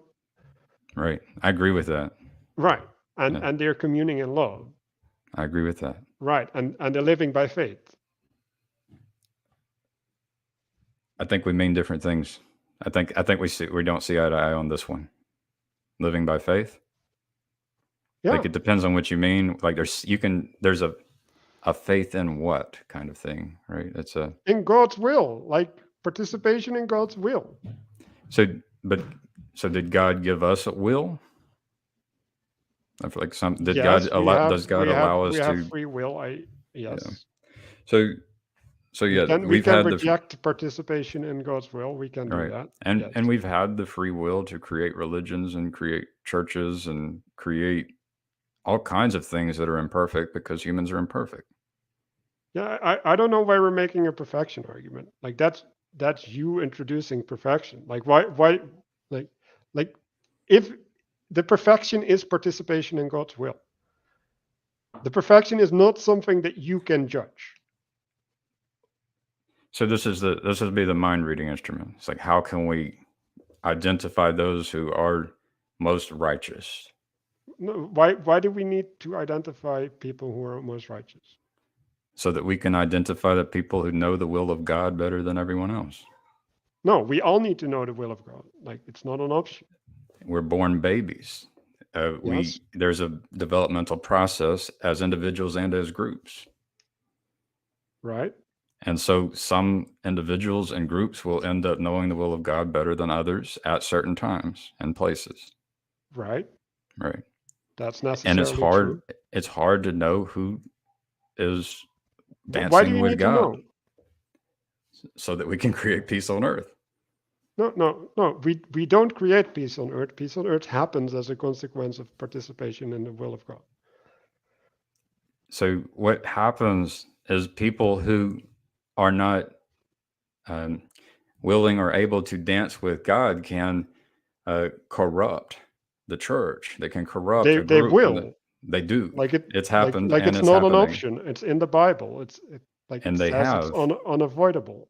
and it has happened. It Right, has and it happened will happen everywhere. again. And like But we can learn how to. no, we can't. So, but that's your belief, which that it carries with it something that you're not looking for. So you're not seeking, right?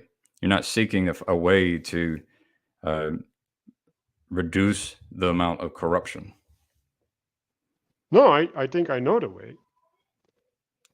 And if you found the way, that means you're not seeking the way. It's an arrogant position. It's a position without humility. No, it's a position of absolute humility. Please explain. Like that's the way that you do it. You become absolutely humble. You surrender to God. Like that's the way that So you. there's a difference between surrendering to God and surrendering to like the authorities which exist, right? There's God's authority, and then No, there's no, they're not. Like it's in the Bible. They're so the you're same. surrendering to the authority of that which created the Bible, and you might be confusing that with God. No, God instituted all authorities on earth, And gave us free will. right? It's a contradiction. No. All authorities on earth are manifesting the will of God. Full stop. Every time we breathe, we are manifesting the will of God, No, right? We are dancing with God as we breathe. we can. We don't have to. I mean, Like evil people we do that too. Like right, and we dance with God with different amounts of skill. So even Hitler was breathing, but uh, and so there's different amounts of skill and attempting to dance with God and dancing with God, right? We even yeah, non-living, like yes, every rock is doing it, like everything's doing it, but it's the right yeah, maybe. What is the purpose of this framing? the purpose of what This framing. this framing. The purpose of the framing is to uh, create peace on earth. How is having rocks dance with the will of God helping create peace on earth? How is heaven? Well, the earth it might be nice to have earth. Right, I agree, but uh, I have about 12 more minutes, Manuel. no, This was interesting. you see, like I'm trying to point you at a problem, right? Okay. Like the things that you're saying, right? Like this dancing rock, right? Like I look at it and I'm looking at trying to find the relevance. Okay. Yeah. It's God is in everywhere is omnipresent, right? Agreed. So what? Is creating and sustaining all of existence. Agreed. So what? So there is good in it. So I'm agreeing that uh, there is good. God is at work everywhere across all the time, and there is good in it. But there is good and bad in it. It's not just all good. And Agreed. So and then what? Like what's the implication? Like you're making a descriptive thing, and it's like okay, you make a description and it's accurate. I know, and I think we just disagree on the ought. So we can. I think we agree Well, a no, lot on what there is is. no art in what you said. That's my I know. problem. Well, the ought. I've already talked about the ought. Is we What is ought the to be art? trying to create peace on earth. Okay, so how does the rock participate in the peace on earth? We humans learn how to use the rock. But that could be for good or for evil. So like that's not true. Humans who dance with God the best will be able to use the rock better than those who are the worst at dancing with God. This is where They will be able to use the rock for good. That doesn't mean that they will be able to use the rock better. I think that more good and less bad is better.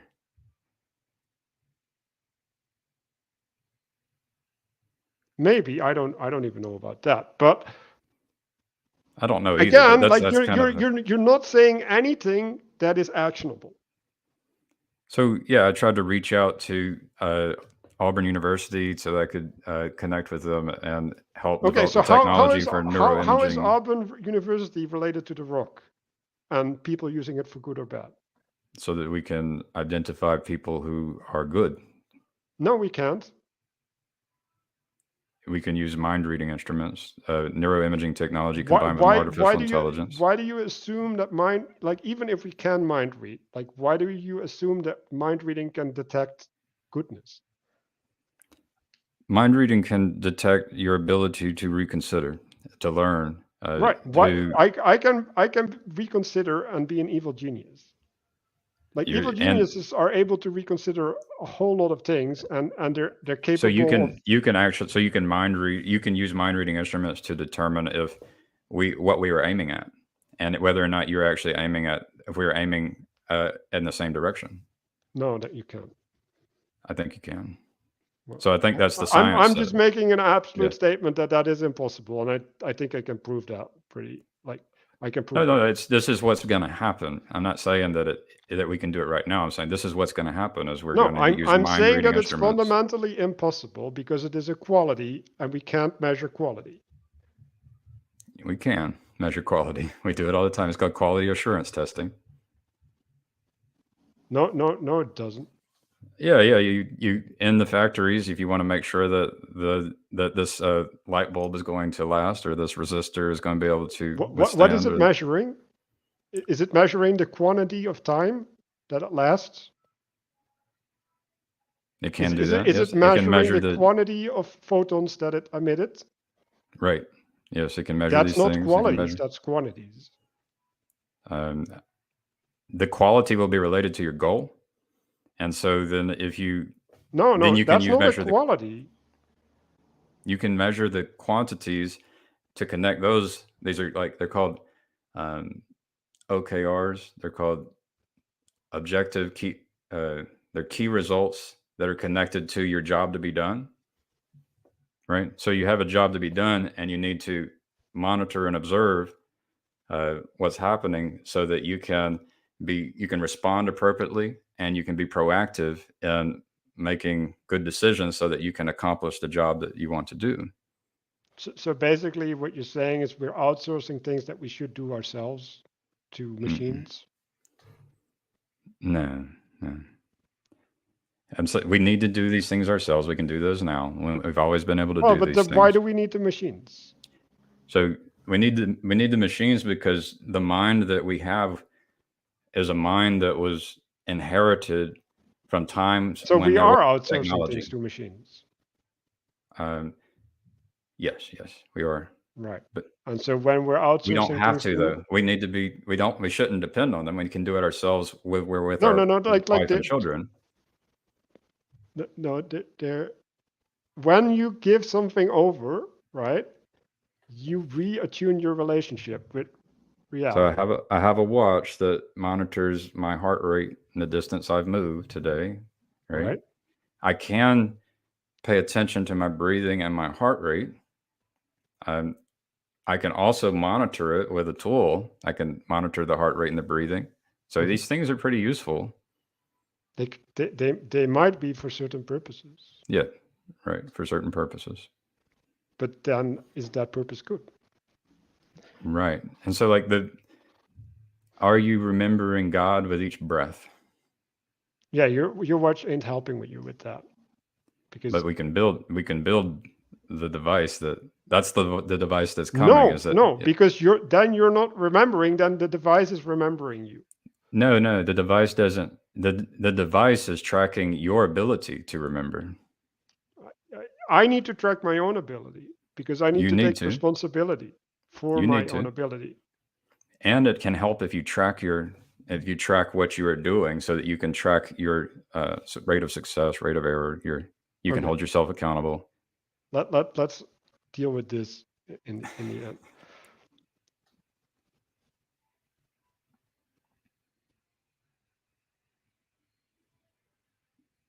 How do you solve that problem? Because Two I don't.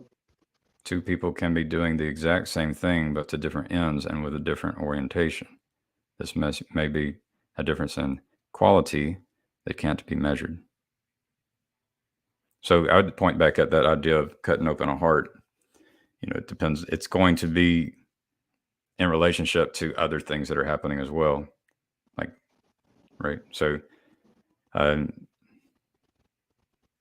yeah, one person might be ripping out a heart and another person might be ripping out a heart, but are you saving a life or are murdering, a Yeah, child, you can't know.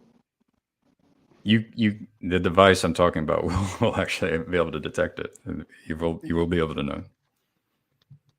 Now you That can know device. it yourself, No, but you no, I. can Okay, you can know what's in your own mind. I can't know what's in your mind, no, but I don't like there are things in my mind that I can't even know necessarily. right, and that's also where the monitoring can be helpful as well. No, no, no.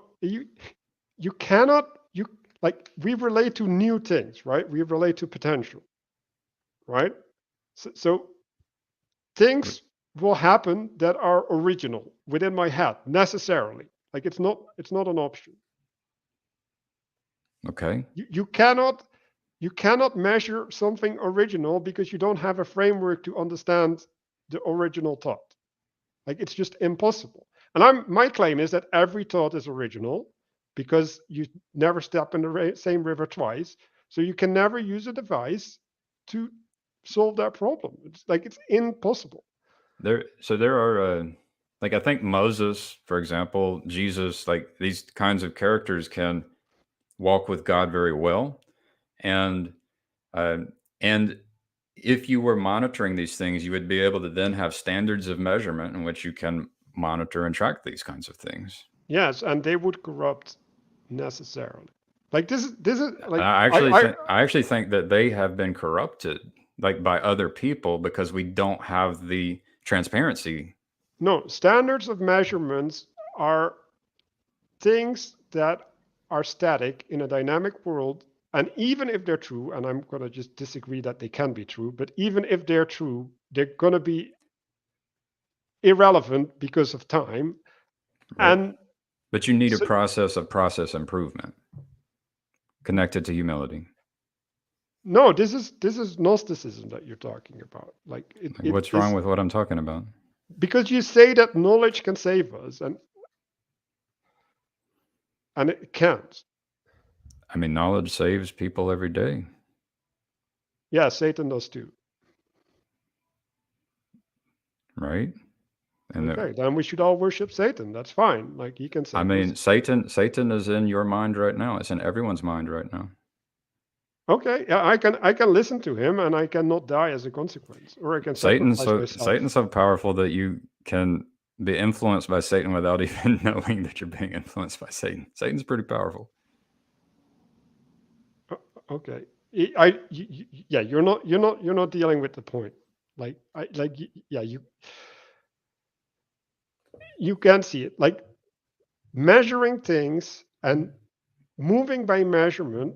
Measurement is always looking back to the past, so it can't deal with the future. Like, and so looking back to the past cannot manifest the good. It can only turn away from evil. To go back to the start of the conversation, like it's an inherent limitation of Right. measurement. So the human that can produce good fruit and can demonstrate, oh, this is the standard of measurement. No, because the good fruit is not stable over time. That's because we don't have predictable systems because we're not using science, we're not learning. Right. So we all need to be robots. That's where we need to go. I Because don't. that's the only way that we can have a predictable world if we become programs. But you want to no, I'm going back to the wildfires, You need right? you need to go to your meeting, so we Let me we can check. pick this up some other time. Let So me check this meeting real quick and make sure it's still going. I can relate to some chat and actually maybe throw a link in the chat if Yeah, the connection is going. just reiterate the point that I'm missing, and then that'll be good. Okay, so Yeah. you can, when you measure something, you identify against what you're measuring, right? So that's always a reciprocally narrowed perspective, right? The reciprocally narrowed perspective cannot relate to potential, and therefore it's evil. Okay, that's your point. I think there's a way to that You the can beginning of it compensate is all better. you want, but you're still stuck in the limitation. Like it's a I mean, limitation. we're always going to have those limitations. I think there are. No. Like there's that's what being saved is. Like being saved is being justified through following Christ instead of justification through I'm means of the bump. flesh. Yeah, I'm Like bumping up against your worldview. Is what's happening. no, yeah. Well, I Yeah, am bumping up against your worldview, like yeah. because I think you are trying to do a move that is will to power, and that's just evil. Like, sorry. I think that I'm doing God's will, and it's not my I will. know. Yeah, I agree that you think that, but right. I'm telling you you're not. And you can either believe me or you can be And there's a. convicted. I think you're. Um, yeah, I think that if we were to wear the device, it would show that I'm more humble than you are. I think the device would show that I'm more humble than you are.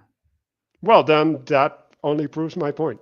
And I think it would show that I learn that I'm able to learn and transform toward the good faster than you, and I'm further along the path than you.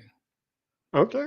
Yeah, That is that is a really humble statement. I know. I know that. As I said, that's the reason I want. That's the reason I want to create the device so that it can show me that I'm wrong. right? That's I Well, want I the just device told to you show you're me that I'm. wrong. Like, why do you need the But just device? but just because you tell me I'm wrong doesn't mean I'm wrong, and just because I Yeah, say I'm just right because doesn't the mean I'm device right. tells you you're right or you're wrong doesn't mean that you're But right this or is wrong.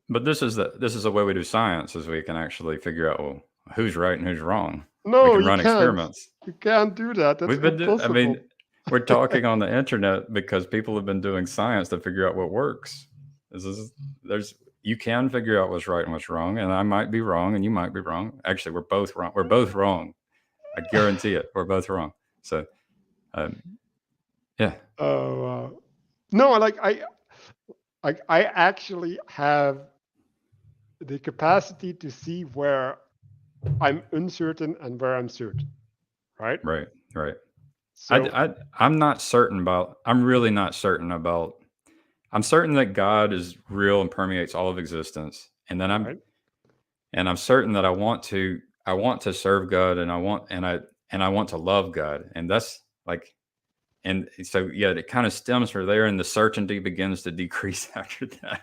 right, but Yeah, like if I embody that certainty, that should say something, right? Like you're either I'm deluded, right? And we're all I'm deluded. no We, we no no, we're not all deluded. we Like all are. We all no, are. no. So what's the humble Like we're stance here? incomplete, right? Like we're incomplete, but that doesn't mean that we're deluded. Like those two are separate.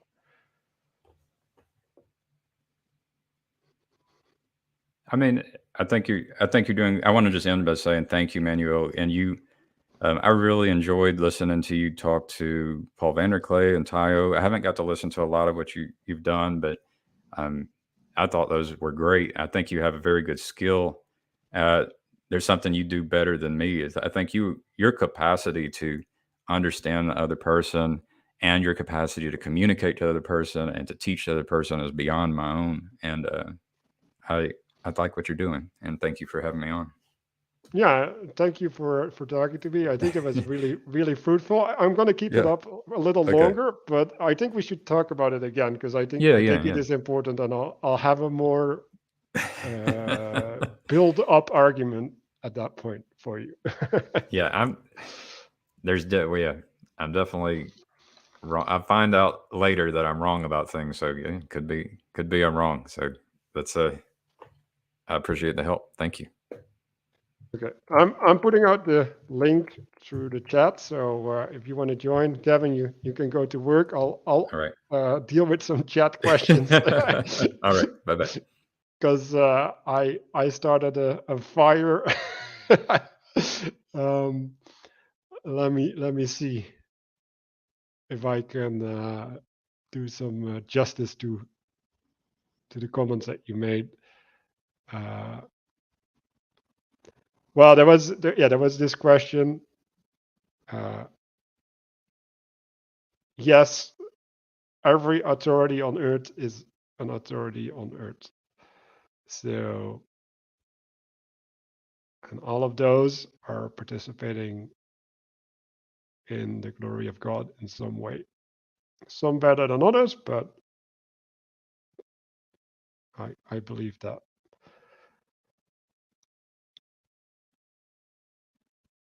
Um,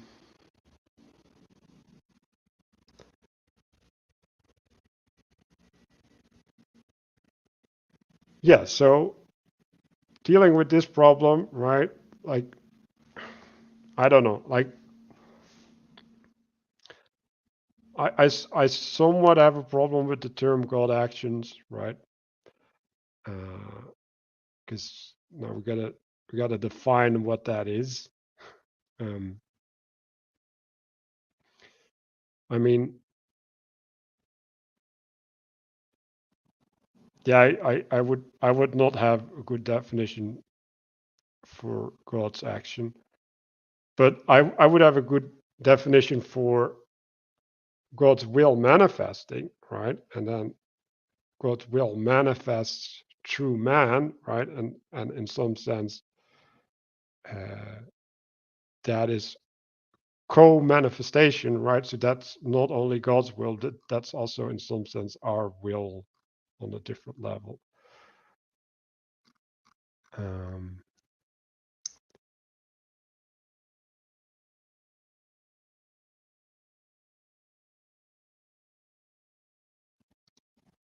we-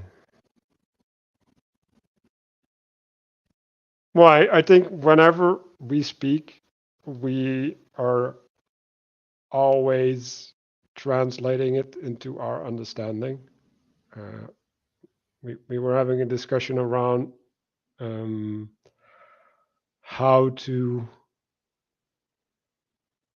how to under, translate your vision into something that is intelligible to other people, right? So, I think that's a necessary constraint when we're trying to communicate. We put it in a framework that allows us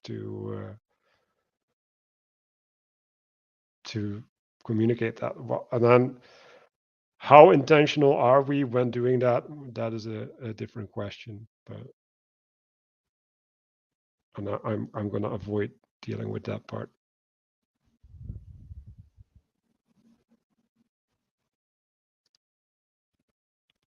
Yeah, right. Objective good is a stupid idea because things in the world are always contextual.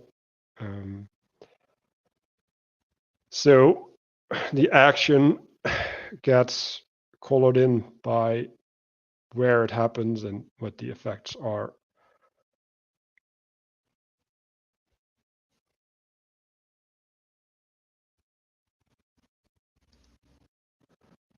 Um, so the, the the problem with technology is that it removes us in our participation from feedback from the world, right?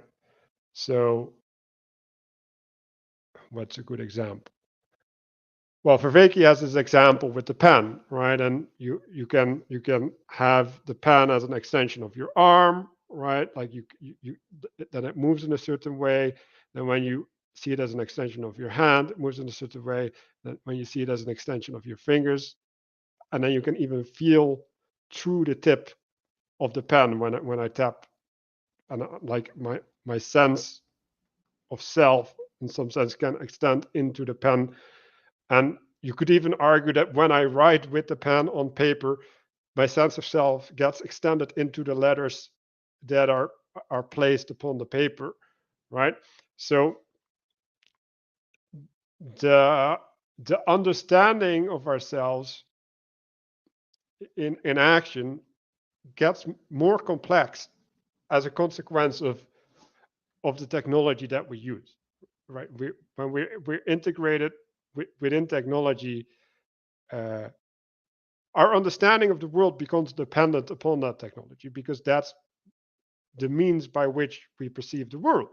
Now, that will exclude us from a bunch of interaction, right? For example, if I have Google Glasses or whatever, my perception of the nature around me will be filtered, right? It will be distorted and it will be of a lesser quality. And so this technology gives us more capacity, right? It increases the agency that we can express upon the world, but it also reciprocally narrows us to a certain type of participation with the world.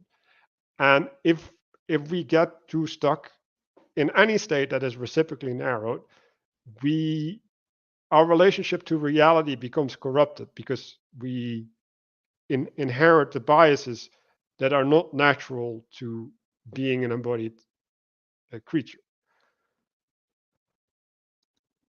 Um, well, slaves are problematic, right? Because slaves have their own will. So to have a relationship to a slave is different than to a tool.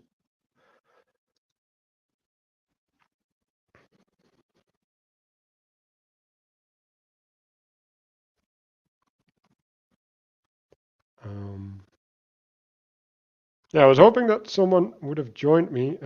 I guess I'll go to the more recent things.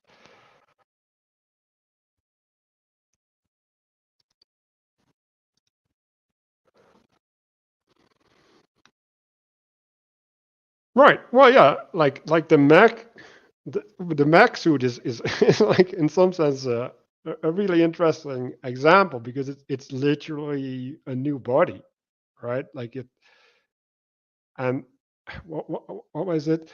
I was watching something and oh yeah, it's Becky, this martial arts show, which is actually all about being in relationship to your body and using your body correctly and these martial arts that have been cultivated over over thousands of years, right? And how the inheritance gets there's a progression in the martial art, right, across generations, right? So there's the individual martial artist that achieves a level, but then the martial art as such also reaches certain levels by people discovering a new potential as an extension of the martial art. And and so they had the army uh, develop a robot and an exoskeleton, and then they said, well, like he spent a year in the exoskeleton and he's been exercising everything in the exoskeleton, and he said fighting and movements and running, and then the other thing that they said is knitting. So there's this um, care for like a qualitative, right, like a precision relationship, um, and and in some sense, uh, knitting is more of a self expression, right? Like when you knit, like something of your personality gets embedded in your knit by the tension of the rope and everything and the size of the uh, oh, I don't even know the words in English. Anyway, and so you you have to completely relearn that if you're using this mechanical extension of yourself. And when you've learned knitting from the mechanical extension, then doing that without it is going to be completely different, right? You don't have a participatory framework to understand the that interaction, because even though the physical movements of the needles is going to be identical, right? Assuming that you're doing it well, uh, what it means to be participating in that is going to be completely different, right? Like the distance from your head is going to be different, right? Like the arm movements that are going to be different. Like the Germans have this word, right? The Fingerspitzengefühl, which means the sense in the top of your fingers, like when you're touching, is going to be different. Like you cannot replicate touch if you're in an exosuit. Like and so what it what it feels like to hold something will be different. And there's things that I can do with my hands, right? There's feelings that I can develop with my hand that are unattainable through the exosuit because like they just don't have that capacity to to to to do that. And like that's kind of the point I was making. There's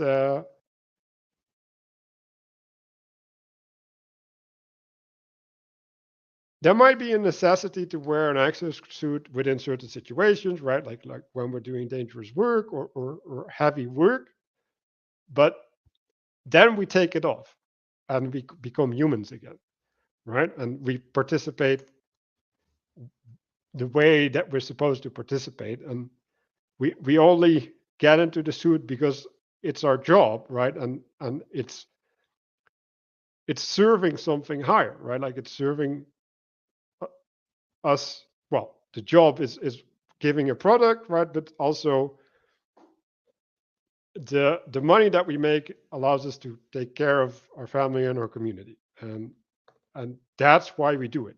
Like if we start doing them because we want to be in the suit or whatever, then we get into a problem. Yeah, so if nobody's gonna show up, I'm gonna close it down. I'm gonna give it some time for last comments or questions around this. I'm gonna try and do more live streams. So if you guys enjoy it, please leave comments and stuff.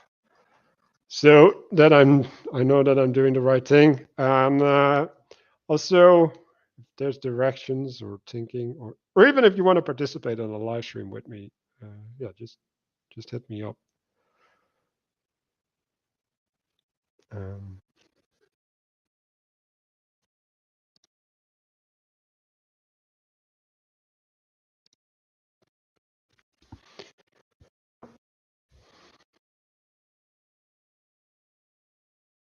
yes, exactly, right. Like pain is a sense, and it's a type of feedback, and if you're missing it, you're handicapped.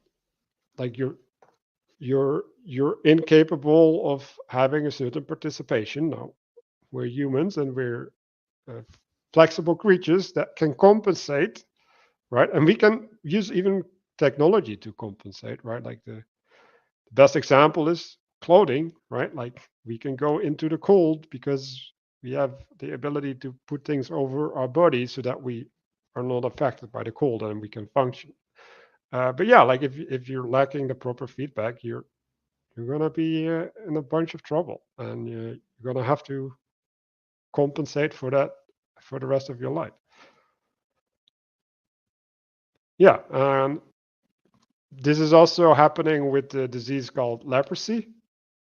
So leprosy is where the nerves, the pain nerves, they stop giving signals, and yeah, these people they just ended up hurting themselves, and then they got a wound, and they don't realize that they actually have a wound, and then these wounds start festering, and then they lose limbs, and yeah, they just slowly lose body parts. They're disintegrating as human beings because they they don't have the capacity to take proper care of them. And like if you're in a situation where uh, there, there there's an external force, right, and like that force can be done by a technology, but it can also be done by other humans out of love, right, which would be the proper way. uh, you can increase uh, the life expectancy and the quality of life for these people a lot.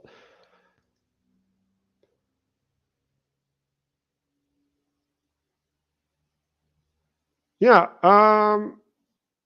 Well, it's good. I don't know which channel you joined because I don't know if I can see that. But my channel is agapic orientation. I'll, I'll post the URL in the chat. So yeah, it'd be great if you subscribe to my channel. I have a bunch of interviews with people. I have two formats that I use. It's one of them is an interview format where I get people to tell their life stories around a certain um, a certain topic, and then we go through the transformations and changes that they made, they lived through in their lives, and the insights that they had, and how that worked for them. And the other one is something like I did today. It's called embodying the logos. So we're trying to get a relationship to the principles that uh, are behind the subject of our conversation. So today we were talking about embodiment, right? Like what is it? What is it? What does it mean to have a body? And what does that require of you?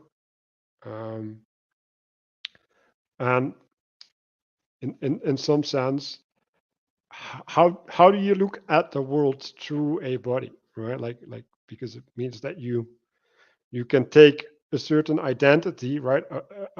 You can assume a relationship to the outside, and that allows certain things.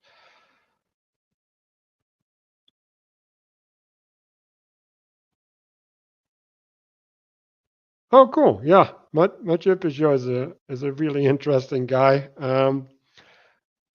I I liked we did we do a book club? No, we read his book separately, but we did a lot of discussions on that, and it's a pretty intense book, and I'm gonna say that I didn't fully grasp it on the first way through, um, and its relevance, but also because I didn't have enough biblical context. So I might revisit it later when I have more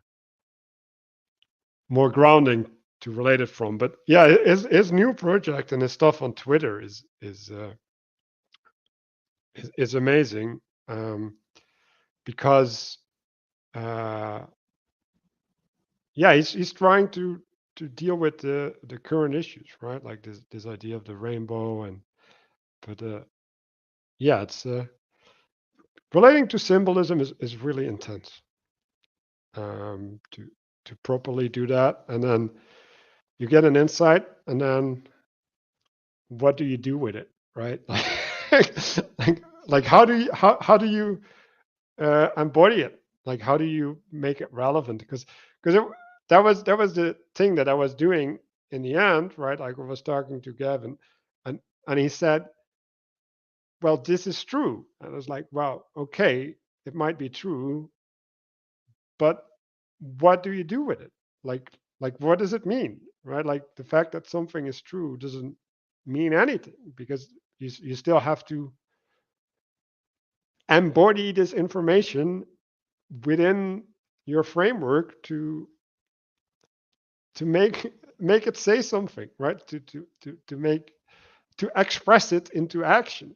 Because if you cannot do that, if you cannot make that translation into action, then you're probably on the wrong track. Like you probably shouldn't pursue that information, because like it cannot bear fruit. And yeah, I'm with Mark. Glad to have you, Courtney. Um,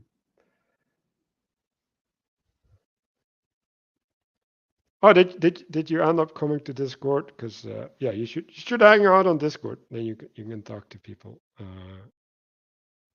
I hang out on, on Discord all the time. What is my tag on Discord that you can reach me on? Manuel post. So that's my name. So you can send me a message there. And since nobody's joining me, and nobody's talking, I'm gonna close it off here. There we go. So shout out to Mark on navigating patterns, Friday night live streams, US times, and obviously I help Mark with notes, because I talk to Mark all the time, and we're struggling with the same issues, albeit from different angles, and that is has been a really fruitful relationship, because yeah, like if you're both aiming at the same thing, and you end up with different framings, you end up with different insights, and then that can provide insight into the other person. And like that's also something that I'm trying to do within this series, embodying the logos, right? To invite people to participate in framing that will generate that insight.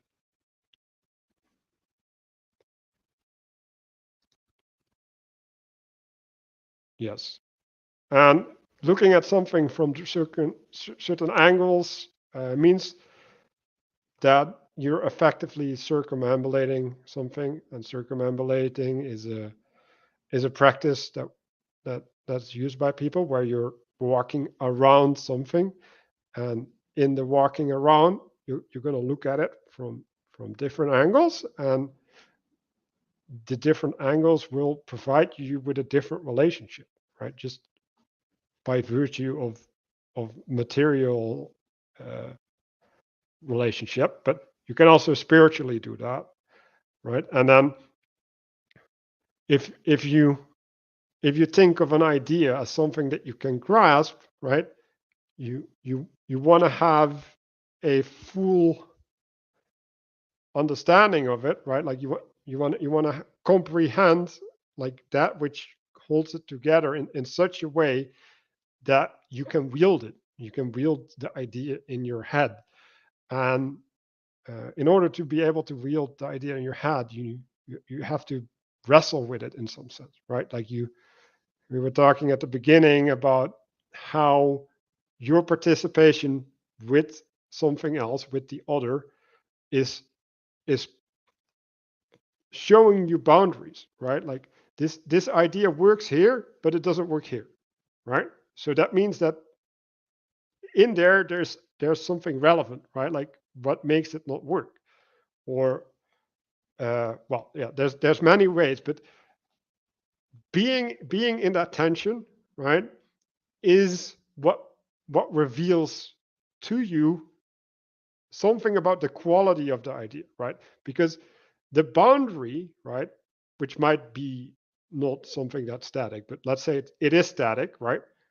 We might find through science or through philosophy or whatever, we might find that boundary and we can make a definition for it. We can say, well, this is this, and this separates this from that, right?